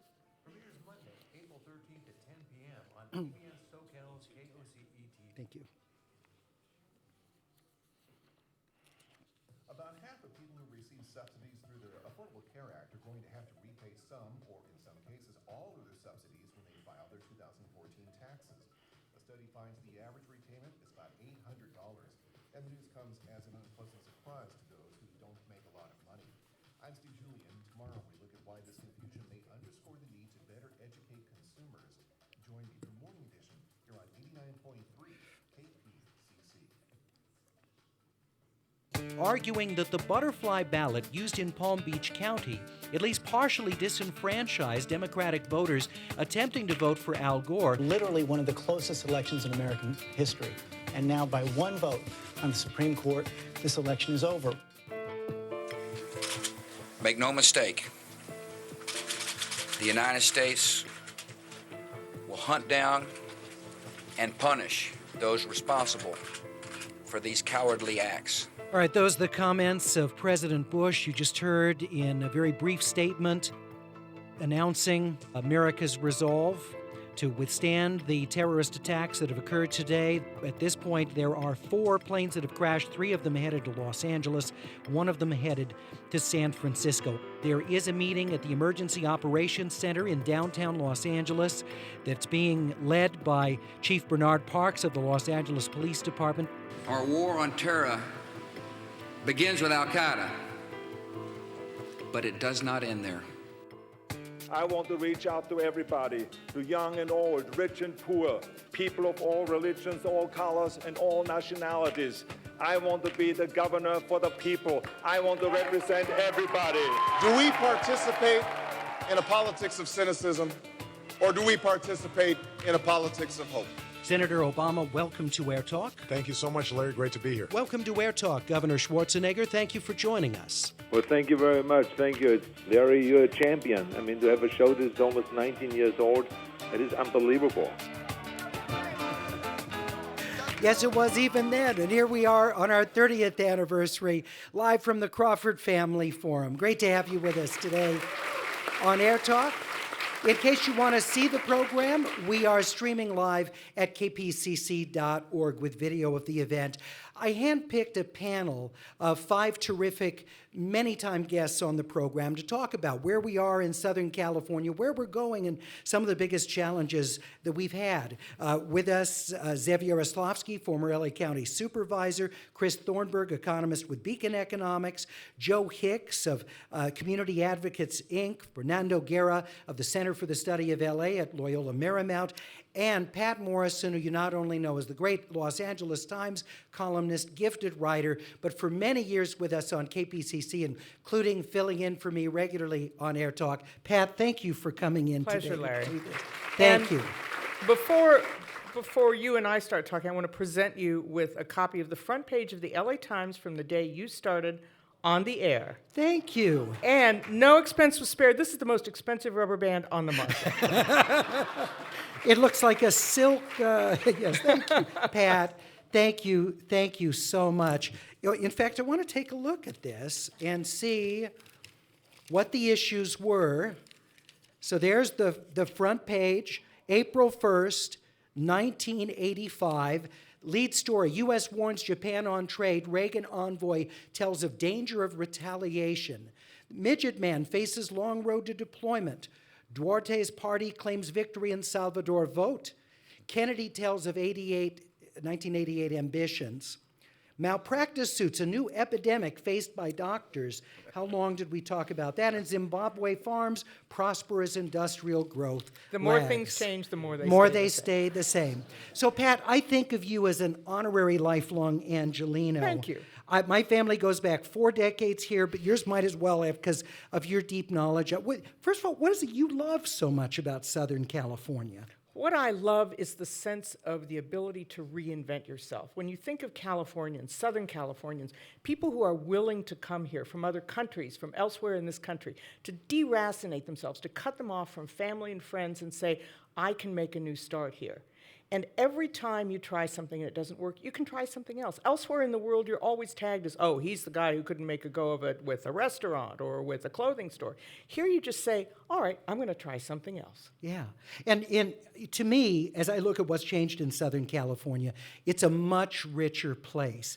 What Fernando was talking about, people from around the world coming here, has made it so much interesting. We may not have a single identity, but all these communities with very strong identities, making it wonderful. You drive a few miles, you're in a distinctly different place with a real sense of place. But there are other things, there have been trade-offs from that. We talked about traffic and water challenge and development and not enough housing and how's the middle class afford, their kids to stay here. On balance, where do you think we are? I think that the decade in which you started on the air in the 80s was a seminal decade because it branded us with a kind of national identity that we had not had before. Look at how the rest of the country regarded us as sort of rustic and rural. And in fact, into the 1950s, this was the most productive agricultural county in the country, Los Angeles. Think of the transition. I did the last interview with Sam Yorty, you may remember the former mayor, and he told me in the 50s when he was traveling, he'd say he's the mayor of Los Angeles, and people would say, is that anywhere near Hollywood? I had a friend at the Times who went back to the Ivy League in the 50s, and they asked him in seriousness when he got there, did Indians attack his train? So the sense of California and Southern California is a very provincial place. In the 80s, I think we changed that. We changed our restaurants. We changed the demographics. We changed our art scene, as Zev Yaroslavsky can talk about. The music center, the museums, the quality and quantity of sophistication here at every single level as it paralleled this diversity that was on the increase. I think that was all to the good. Then there, of course, as you allude to, there are problems that we confronted that are natural problems. My line has always been that we do have 4 seasons. They are fire, flood, drought, and quake. And sometimes they happen all the time. But there have been natural challenges, and then the challenges of making all this work, of feeling like a city instead of a satellite of suburbs as we had been for so very long. How important is that? Because, I mean, it seems to me it's difficult to have both, a sense of unification and a sense of sub-regional identity. I mean, can you have both? I think you could look at New York, where you have boroughs, for example. And by the same token, we have the San Fernando Valley, we have San Pedro, we have the West Side, we have Boyle Heights. And yet, everyone can say, I am an Angelino, even though their identity may be very neighborhood-specific when it comes to the larger world. Those have been problems, literally geographic problems, that we have worked out, are beginning to work out with transit questions, with matters of governance. As Zev Yaroslavsky knows, we still, I think, have been behind in the way our governance systems have been able to address the problems and the benefits of Los Angeles. And to that end, we have a lot of work ahead of us. But I think that we hit that level of sophistication about ourselves in the 80s that allowed us to look at the challenges of the 90s, whether it was the earthquake or the riots, and say, we can do this. We are a city that can do this. Chris Thornburg, Beacon Economics, what concerns you most about where we are economically to where we've been historically? Yeah. Well, you know, I heard a lot of great comments up here, and a lot of that I would echo right now. For example, you know, one of the most amazing things, I first came here to Los Angeles early 90s through, of course, that horrible period of time we all know about. And think about from 1995 to 2015, that 20 years, and this area has come back crazy. But it has come back in a different sort of way than when it once was. For example, I think that, you know, relative to 20 years ago, we're seeing so much renewal. I mean, think of Hollywood, think of downtown, think of all the exciting things happening, this kind of resurgence of these core areas in Los Angeles, which is fantastic for the growth in the region. Similarly, we're also, if you will, smaller than we used to be, because you think about the tremendous growth in Orange County or the Inland Empire, places that are booming, huge economies right now, and we're no longer the economy, rather we're kind of the center part of a much broader economy. As we've moved through this period of time of watching the great economic growth, we know that the economic growth isn't, shall we say, spread very evenly. You know, LA has a huge number of very skilled workers, the best of the best in their professions, and I mean everything from entertainment to real estate and accounting and law and even some of the technology fields now are coming back here. Aerospace, we're still top of the market.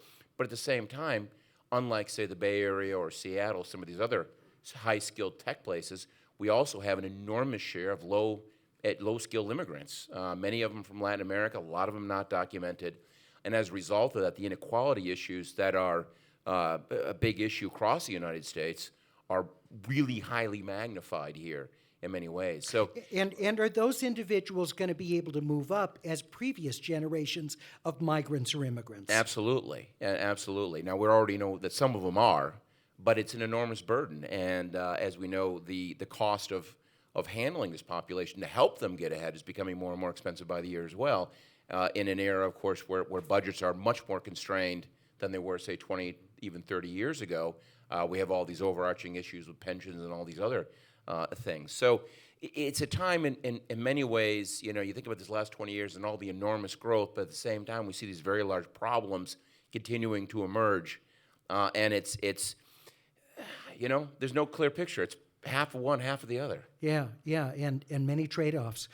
Former Supervisor Zev Yaroslavsky, Zev, you've seen your city and the county change dramatically over these years. first of all, what's most exciting to you? What's most dynamic that you think's happened?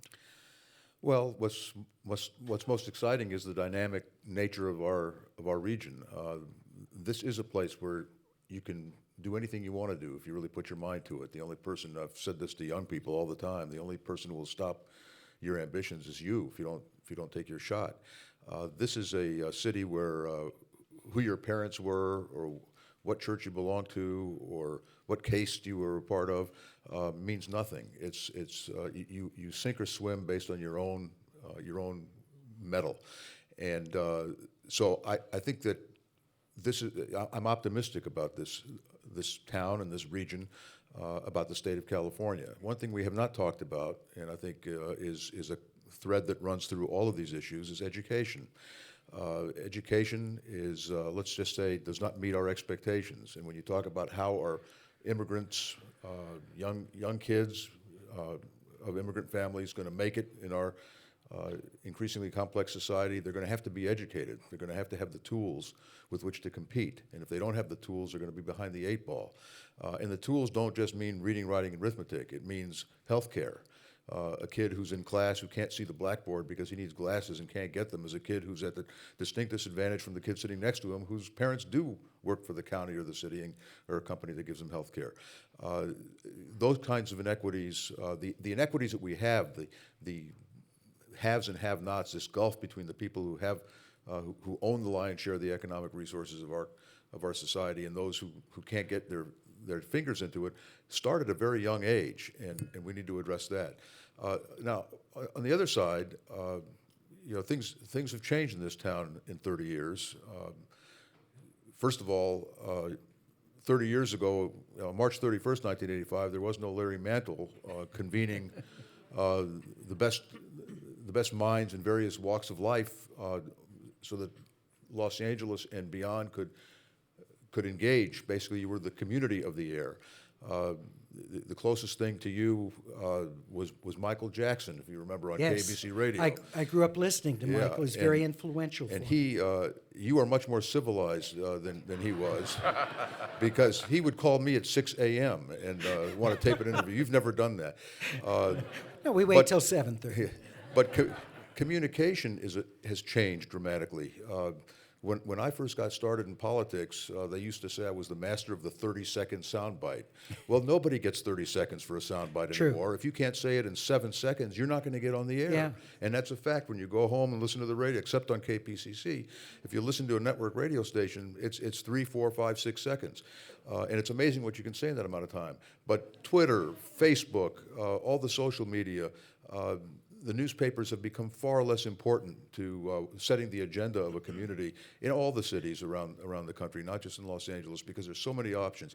So there are a lot of changes. And the last thing I want to touch on, was mentioned before, is the cultural arts. When you talk about the economy of this region going forward, we have to look at what, we can't be nostalgic about what used to be here, aerospace and manufacturing, and some manufacturing is coming back, but not a whole lot.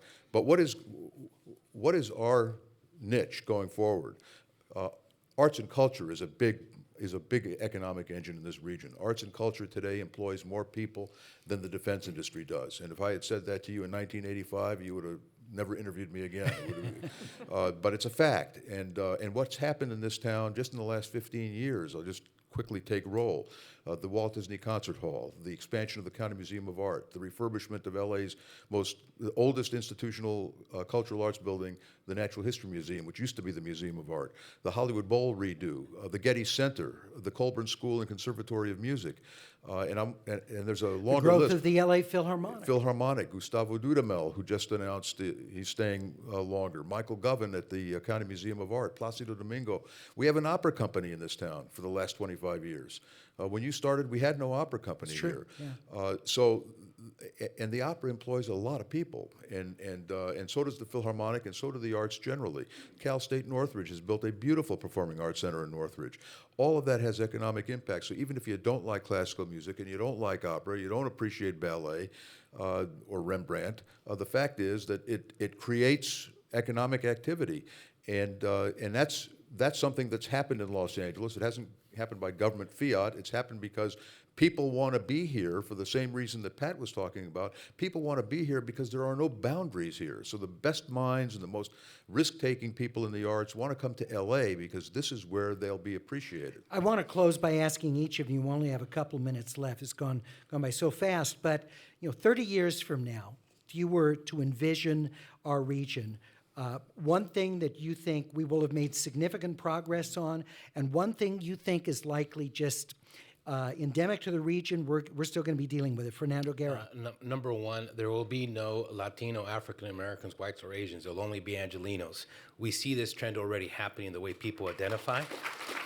And it doesn't take away from where they're from or their immigrant status, or they still consider themselves Latinos, but Angelinos who happen to be Latinos. And They won't define who They they won't are. define themselves. They define themselves as Angelinos.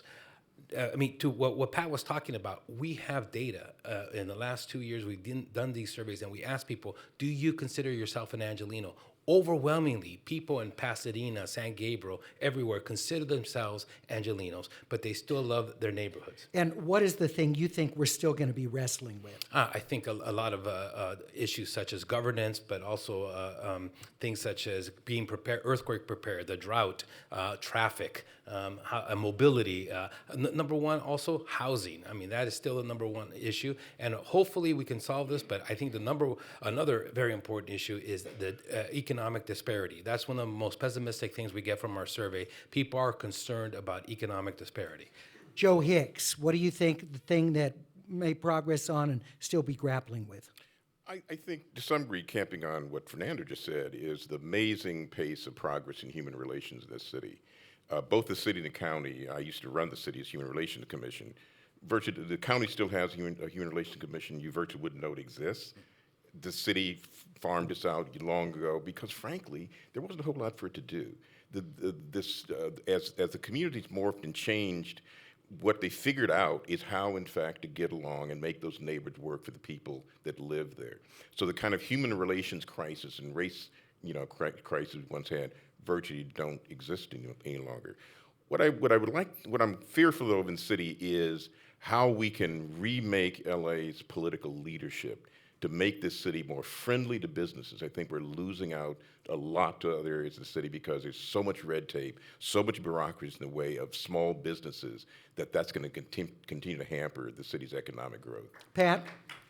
I'm thinking of Carrie McWilliams' description of us as an island on the land, just dependent on so much. If we can turn that around and become self-sufficient as an island and make it possible that our water is the water that we reclaim from the ground, our energy is what we generate from our rooftops, and our culture is what we create ourselves for the rest of the world as we have, I think the answers to the challenges are inherent in the nature of Los Angeles itself.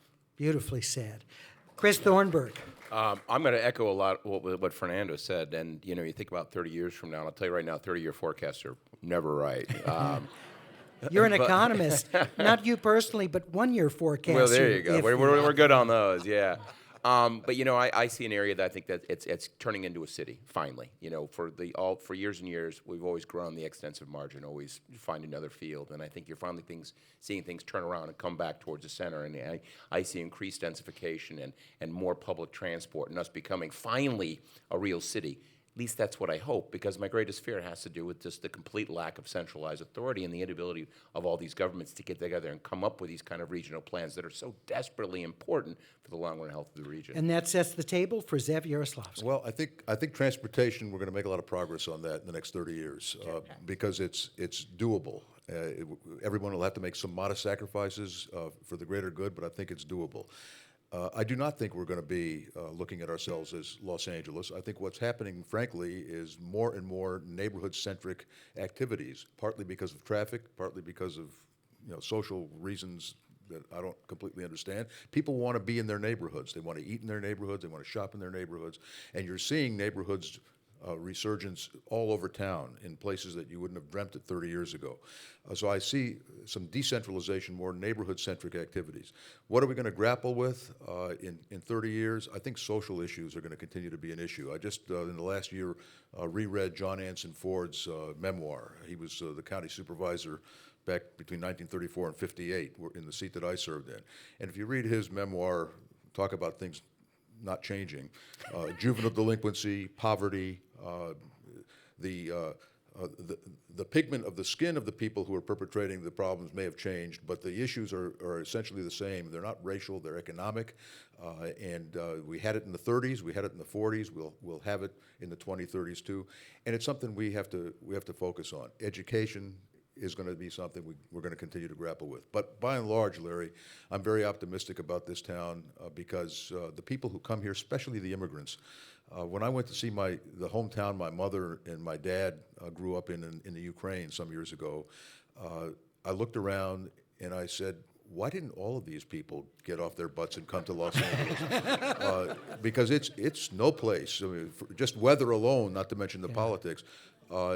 Only the motivated ones pick themselves up and go to a new land where they don't know the language or the system or the currency or anything. And those are the ones who make, and the guy who said this most eloquently was Ronald Reagan. They have the daring do, and they have been the engine of this country for 250 years, and I think that's going to continue to be our saving grace in Los Angeles. That's great. We'll end with you quoting Ronald Reagan, Zev Yaroslavsky. That's It's notable right there. Thank you all so much. I appreciate you all coming in and doing this today. It's AirTalk, our 30th anniversary program, live from the Crawford Family Forum, streaming at kpcc.org. Coming up, the tables are turned on me. Off-Ramp's John Raby will interview me for the rest of the program. Now time for an update from Suzanne Watley.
We're having an earthquake right now, so we'll just relax as we shake a little bit here. We are going to check our news wires as we continue to shake just a little bit here.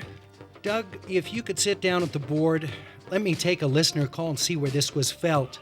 Frank, in the city of Orange, about how serious was the shaking where you are? Enough to make me stand up and wonder. Marco in Hollywood. I was sitting in my apartment. I felt the earthquake when you said it, and I walked out to the driveway in the middle of the street. Yeah, I don't blame you for doing that. Okay, Marco, hang on. I don't know if we're going to get back to our topic because given the shaking of this, we're probably going to have to switch gears.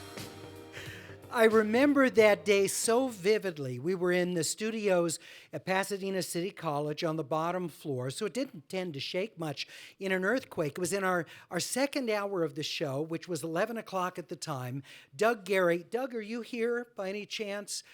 Doug is one of our engineers here at KPCC. He was the engineer for AirTalk at the time. He's the guy you heard me say, sit down, please. Doug was from Canada, had never felt an earthquake before, stood up and was ready to leave and leave me alone in the studio, which I don't blame him.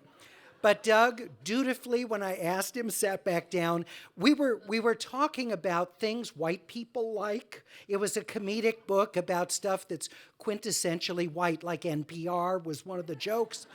And the guest was with me in the studio, and poor guy went up. We never did bring him back. We should have. But that earthquake in the Chino Hills from 2008, one of many memorable moments. It's AirTalk's 30th anniversary. We're coming your way live from the Crawford Family Forum. Wonderful to have so many AirTalk listeners with me to help celebrate this day, and to have you with us if you're listening or watching our stream at kpcc.org. Well, one of the great pleasures about the creation of Southern California Public Radio in 2000 was getting to meet a man from the Midwest who was working at Minnesota Public Radio, and I'd heard about his talents, and he came out to California, John Raby, immediately took to him, felt such a connection. He's one of the brightest, funniest, most engaging people, and you know that because you listen to him on Off-Ramp every Saturday on KPCC. And John's been a friend for years, and I'm honored, John, that you would turn the tables on me for this final portion of the show. Well, I'm glad to do it.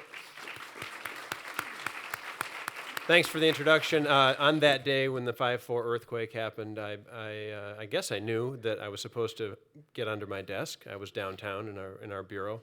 But instead, it was the first big earthquake I'd felt. I ran outside yelling. Get me out of here. Yeah. Yeah, I don't blame you. So you mentioned I came here in 2000, which was when we did the switch over on March 13, 2000. You were one of the many welcoming people here. I think a lot of listeners don't know, though, that you actually were instrumental in making that switch happen because you spent an hour or two making the case on the radio to make it happen.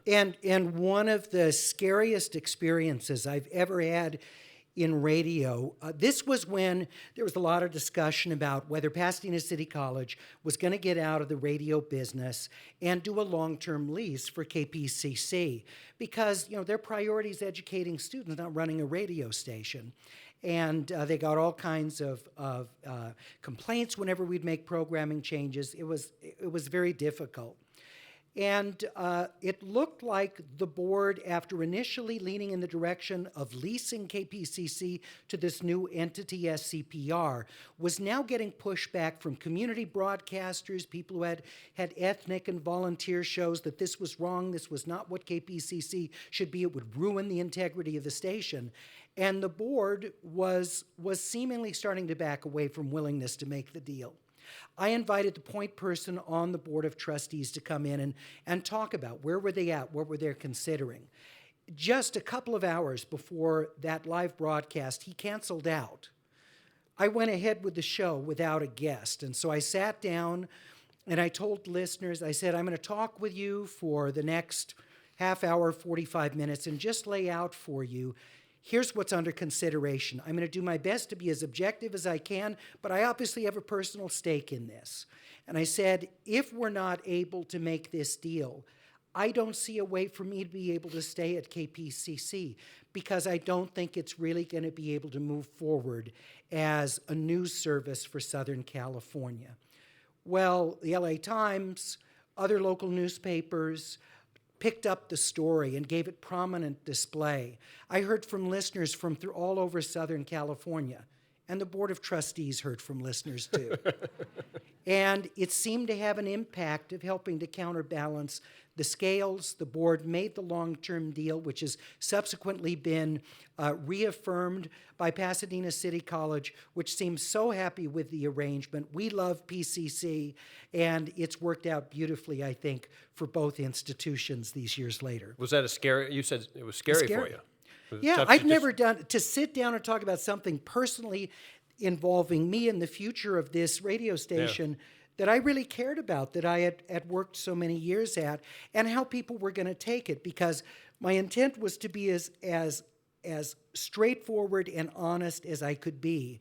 But I knew there were people who were going to say, "Oh yeah, he's he's weighting the scale. This is about," and so that concerned me a lot. Yeah. Well, we have a long list of questions from listeners, so let's get to some of those questions for you. What do you struggle with the most on the air? Actually on the air. Yeah. Sometimes it's the routine sort of dealing with all the stuff that's going on simultaneously. I have monitors in front of me that have news wires like AP and our local city news service. I have listener comments that come up on the AirTalk page that I'm trying to juggle. I also have all the calls that are coming in, where they're from, what their comment is. So I'm simultaneously listening to a guest, reading things off of a screen, getting prompts from our senior producer, Lauren Osen, or one of our other producers who's line producing, and trying to synthesize all that. And even after doing it all these years, it is tremendously challenging to multi-track and to try and keep the show so that it's smooth. That's on the air the biggest challenge. Yeah. Off the air, it's just the volume of information, because it's much easier now to have access to be able to study for the show. I've always spent hours studying, but now I can just, click of a mouse and I have so much more information. But now it's deciding what I'm going to spend time on, how I'm going to weight it, what's the source of it, what's left out of this. So at the same time, the convenience has increased, the challenge of processing the fire hose of information is more than it used to be. Listeners, I think, essentially on the air heard you get married to Kristen and then have a son, Desmond. Yes. They're both here. How has that whole thing changed the way you do the show, changed the way you think? Tremendously. I'd say particularly becoming a father, because it's such, as those of you that are parents know, it has an impact also on how you see yourself, because I think one's own self-image, you look at yourself differently when you have a kid, because you kind of, well, how do they perceive what I'm saying? Does this ring true? Is this congruent, what I'm saying and what I'm really doing? And I think as a parent, it really forces you to do a kind of self-analysis. Well, but how do we hear that on the air, do you think? Well, I think on the air, it means that I feel like I'm digging more deeply personally, that I'm sort of challenging, but why do I think that? What do I live my life according to that view, or is that a thought of something that makes me feel better about myself versus how I'm really behaving in the world? And I think, so then as I ask questions, as I interact with guests, hopefully maybe a little deeper degree of self analysis is at work. Like a self BS meter. Yeah, that's a great way of putting it. Yeah. Tom from Glendale wants to know who is still on your bucket list to interview. Bill Clinton. I've not had a chance to interview, and I would love to, because he's our first and only talk show host president. So to be able to talk with someone who's got a talk show host personality, I would love to be able to talk with him. So he's one of those. I regret I never interviewed Nelson Mandela. That I interviewed Rosa Parks, a giant of American history. We have that interview, by the way, at kpcc.org. We pulled that from the archives. But those are a couple that I regret or would still love to do. And where do you get all that energy for the pledge drive? I dig it. I love connecting with listeners, and as Krista, my wife, will tell you, when I'm out in the world, we're traveling, I just go up, how long have you lived here? What kind of work do you, what's the economy of it? I start interviewing people just out of my own curiosity. And I like to know people, I like to meet people, and the member drive is a direct way for me to reach out to listeners, to share the thank yous, to say their names on the air. It makes it interactive. So the energy is because I really enjoy it. It's very hard work. It's much harder than hosting a show, because the pressure is really on. All those goals, those challenges are totally for real, and there's a lot of pressure to reach them. But I love that interaction. Well, this has been fun, and I know that you have a word or two that you want to say in the final couple John, minutes. thank you. I appreciate it. And AirTalk thanks today. to Sure. Tom and Glendale and all the other listeners. John Raby. John, I appreciate all the time. I respect your work, and I love working with you. And you know, you're representative of so many of my coworkers who are here now. And I could name Doug Johnson, who's with me from the very beginning at KPCC. Paul Glickman, for whom I used to work. Steve Julian, Morning Edition host, my closest friend. There's so many others of you that I appreciate so much that are here. I'm a very, very fortunate man. It's a wonderful team here at KPCC. And particular thanks for today's show, our technical team, Dave McKeever, Lauren Osten, who put together the wonderful montages, John Cohn here for the forum. Thank you so much. Colin Campbell, our managing editor for Broadcast, who put so much work into this as well. Many other people, I don't have time to share all the names. But most importantly, my thanks to you as a listener of AirTalk, whether you're here or whether you're listening. Without your listening and support of the program, I wouldn't be here for 30 years. I'm so well aware of that. It's really more you than it is me. Thank you for that. You've honored me, and you've given me something that is a terrific center to my professional life. From all of us at AirTalk, thank you for being with us and helping me celebrate our 30th anniversary of AirTalk on 89.3 KPCC. Have a wonderful day. BBC NewsHour comes up next with international news.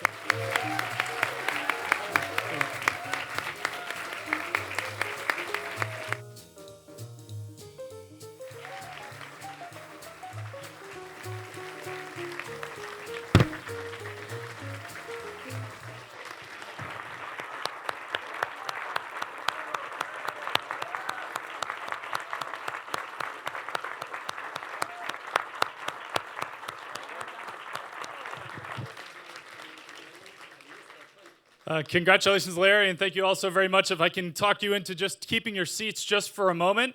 We have a little bit of a surprise for Larry. We have a champagne and cider toast for everyone who came.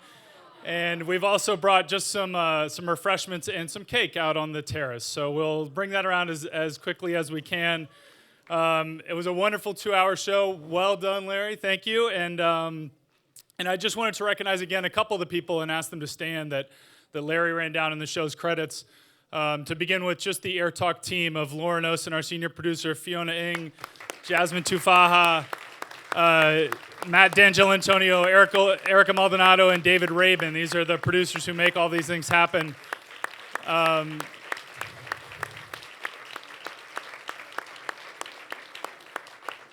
other people in the room, just worth noting, is in particular other live events team of KPCC, and Larry mentioned them all, but you should know that all of the events of AirTalk 30 across Southern California are on our website now. We're trying our best to get around to sort of every reach of the region, from Santa Barbara down to Southern Orange County, and we hope you'll join us there. We've been making a real effort to pick the topics very, very carefully and to connect with community members in really important issues. So we felt good about that so far. Some of you may have joined us in historic West Adams for a conversation about policing. We did the Film Week event at the Egyptian Theater in Hollywood, where Larry was born and raised. And so we'll continue to do things like that and hopefully really frame really meaningful conversations. So we look forward to you joining us at those and playing a part of it. And just one more or two more people worth I'd like to recognize. Paul Haga, if you don't mind, Paul Stand, is a longtime supporter of KPCC, as well as a member of the National Public Radio Board of Directors. So we appreciate you coming today, Paul, and all of your support. Lots of that has made AirTalk possible, as well as all of you who are our members. So Larry, if you don't mind, we have a very small cake to show you, and this champagne is making its way around. I'll have to vamp for a few more minutes until everyone has a glass. Please don't drink it. It has but a sip in it. So even if you're parched, as I'm sure you are, Larry, you'll be served last so that we can fill it up for you. Maybe I'll take one more question from the audience, or another question if we'll turn Larry's mic on just while the champagne is going around. Anyone not get a question answered, or any dying to ask anything else of Larry?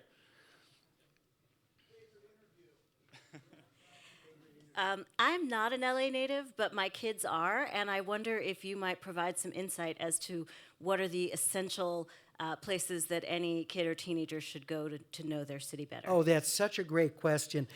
I think you need to really take them out to use the region. And there is no bad or uninteresting part of Southern California. I mean, some areas may not have a glamorous reputation. I think it's important to visit communities like South Los Angeles, like Bell Gardens in South, to get a sense of all the different people that work to make Southern California what it is. It's important. So we all know about the great places like the Getty to go to. We know the museums, the Opera House, the Disney Concert Hall.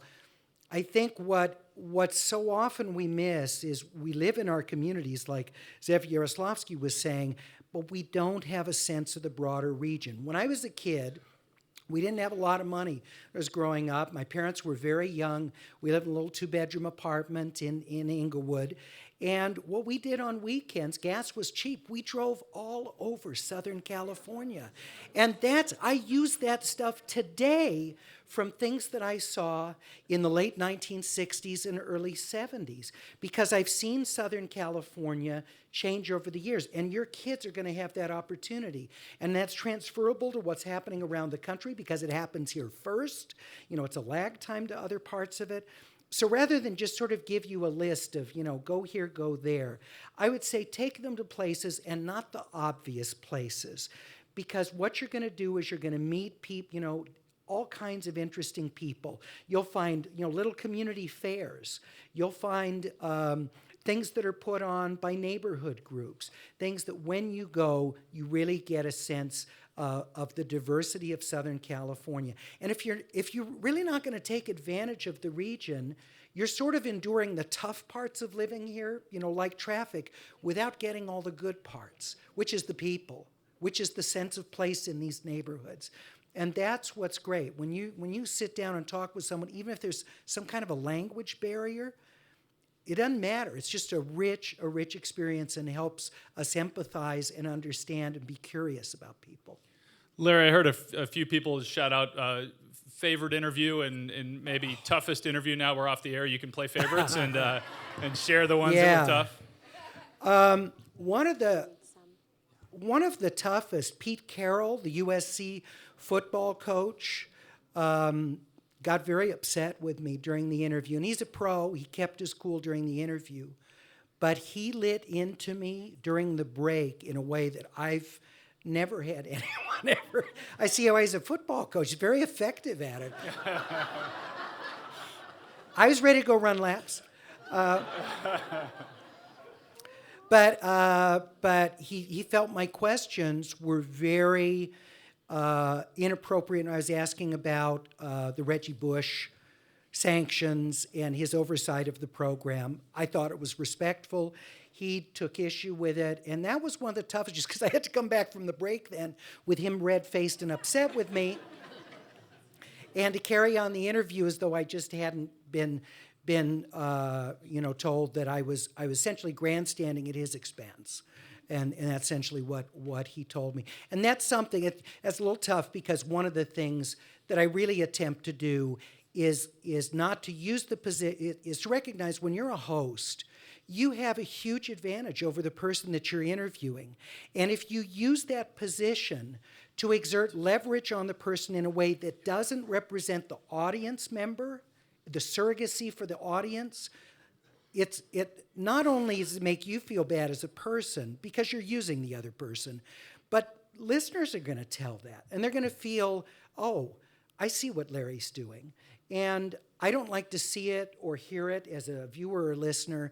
And it's something very important to me that I not engage in that. So when he essentially said, this is what you're doing, you're making yourself look like the hot journalist going after at sort of my expense, that hit me kind of hard. So that was one of the toughest. Another was the landmark show we did on the Church of Scientology, which was the first time to my knowledge, I think it was in 1988, that the theology of Scientology was broadcast over the air on a radio station. And we just found the tape, by the way, that is going to be loaded onto the AirTalk site. One of our interns, I think it was Erica, you just listened to it, right? And she said it's something else. And that was my memory of it. But we had to cut off the microphones of the representatives of the Church of Scientology. They stormed out of the studio. It was one of the most intense, wildest shows. So that was a particularly challenging one. I'll let you listen to it too. I thought it was lost. I didn't realize that we had the recording of that interview. All right, we'll take maybe one more question from the audience. And if you don't have apple juice or champagne, raise your hand and we'll bring it to you pronto. John Raby apparently needs some in the corner. The best and he for gets last, real cranky if he doesn't get his champagne. How are you, I'm old, how do you encourage younger people to listen? And I don't know, we don't have children, but do you have a young audience that I just don't know about? We do, and kids who come to broadcasts, not during the daytime, although some homeschooled kids we do have show up, but in the evening we have kids that come because it's inflicted on them by their parents.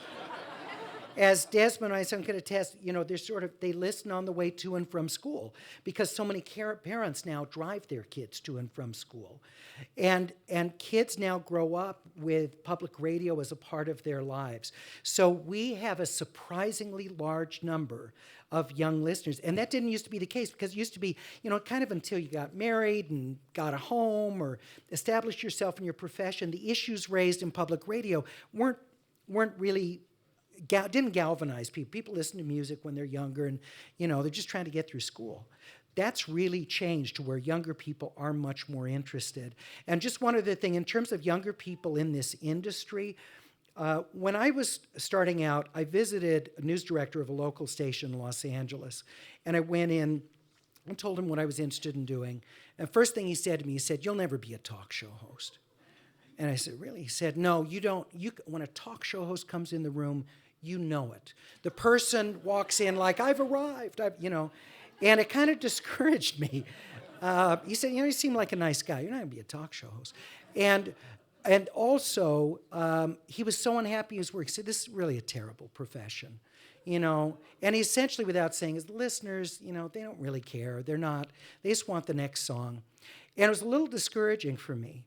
Well, in my career, it couldn't be more opposite. I love what I do. I get to talk with the most interesting people in the world, and that includes the listeners to the program.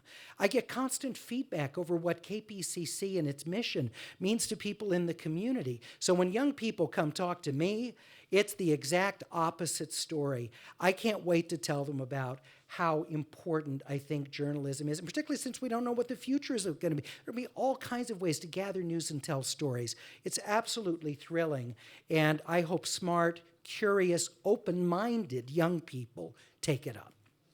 All right, and just to round of applause for Larry, one last one. Just to extend Larry's sentiment, I think we'll raise a glass to all of you, the AirTalk listeners, as well as to Larry and to 30 years of great guests, great listeners, and great programming. So cheers, and thank you all for coming. Thank you. Okay, so please join us out on the terrace now, and we'll have cake and refreshments.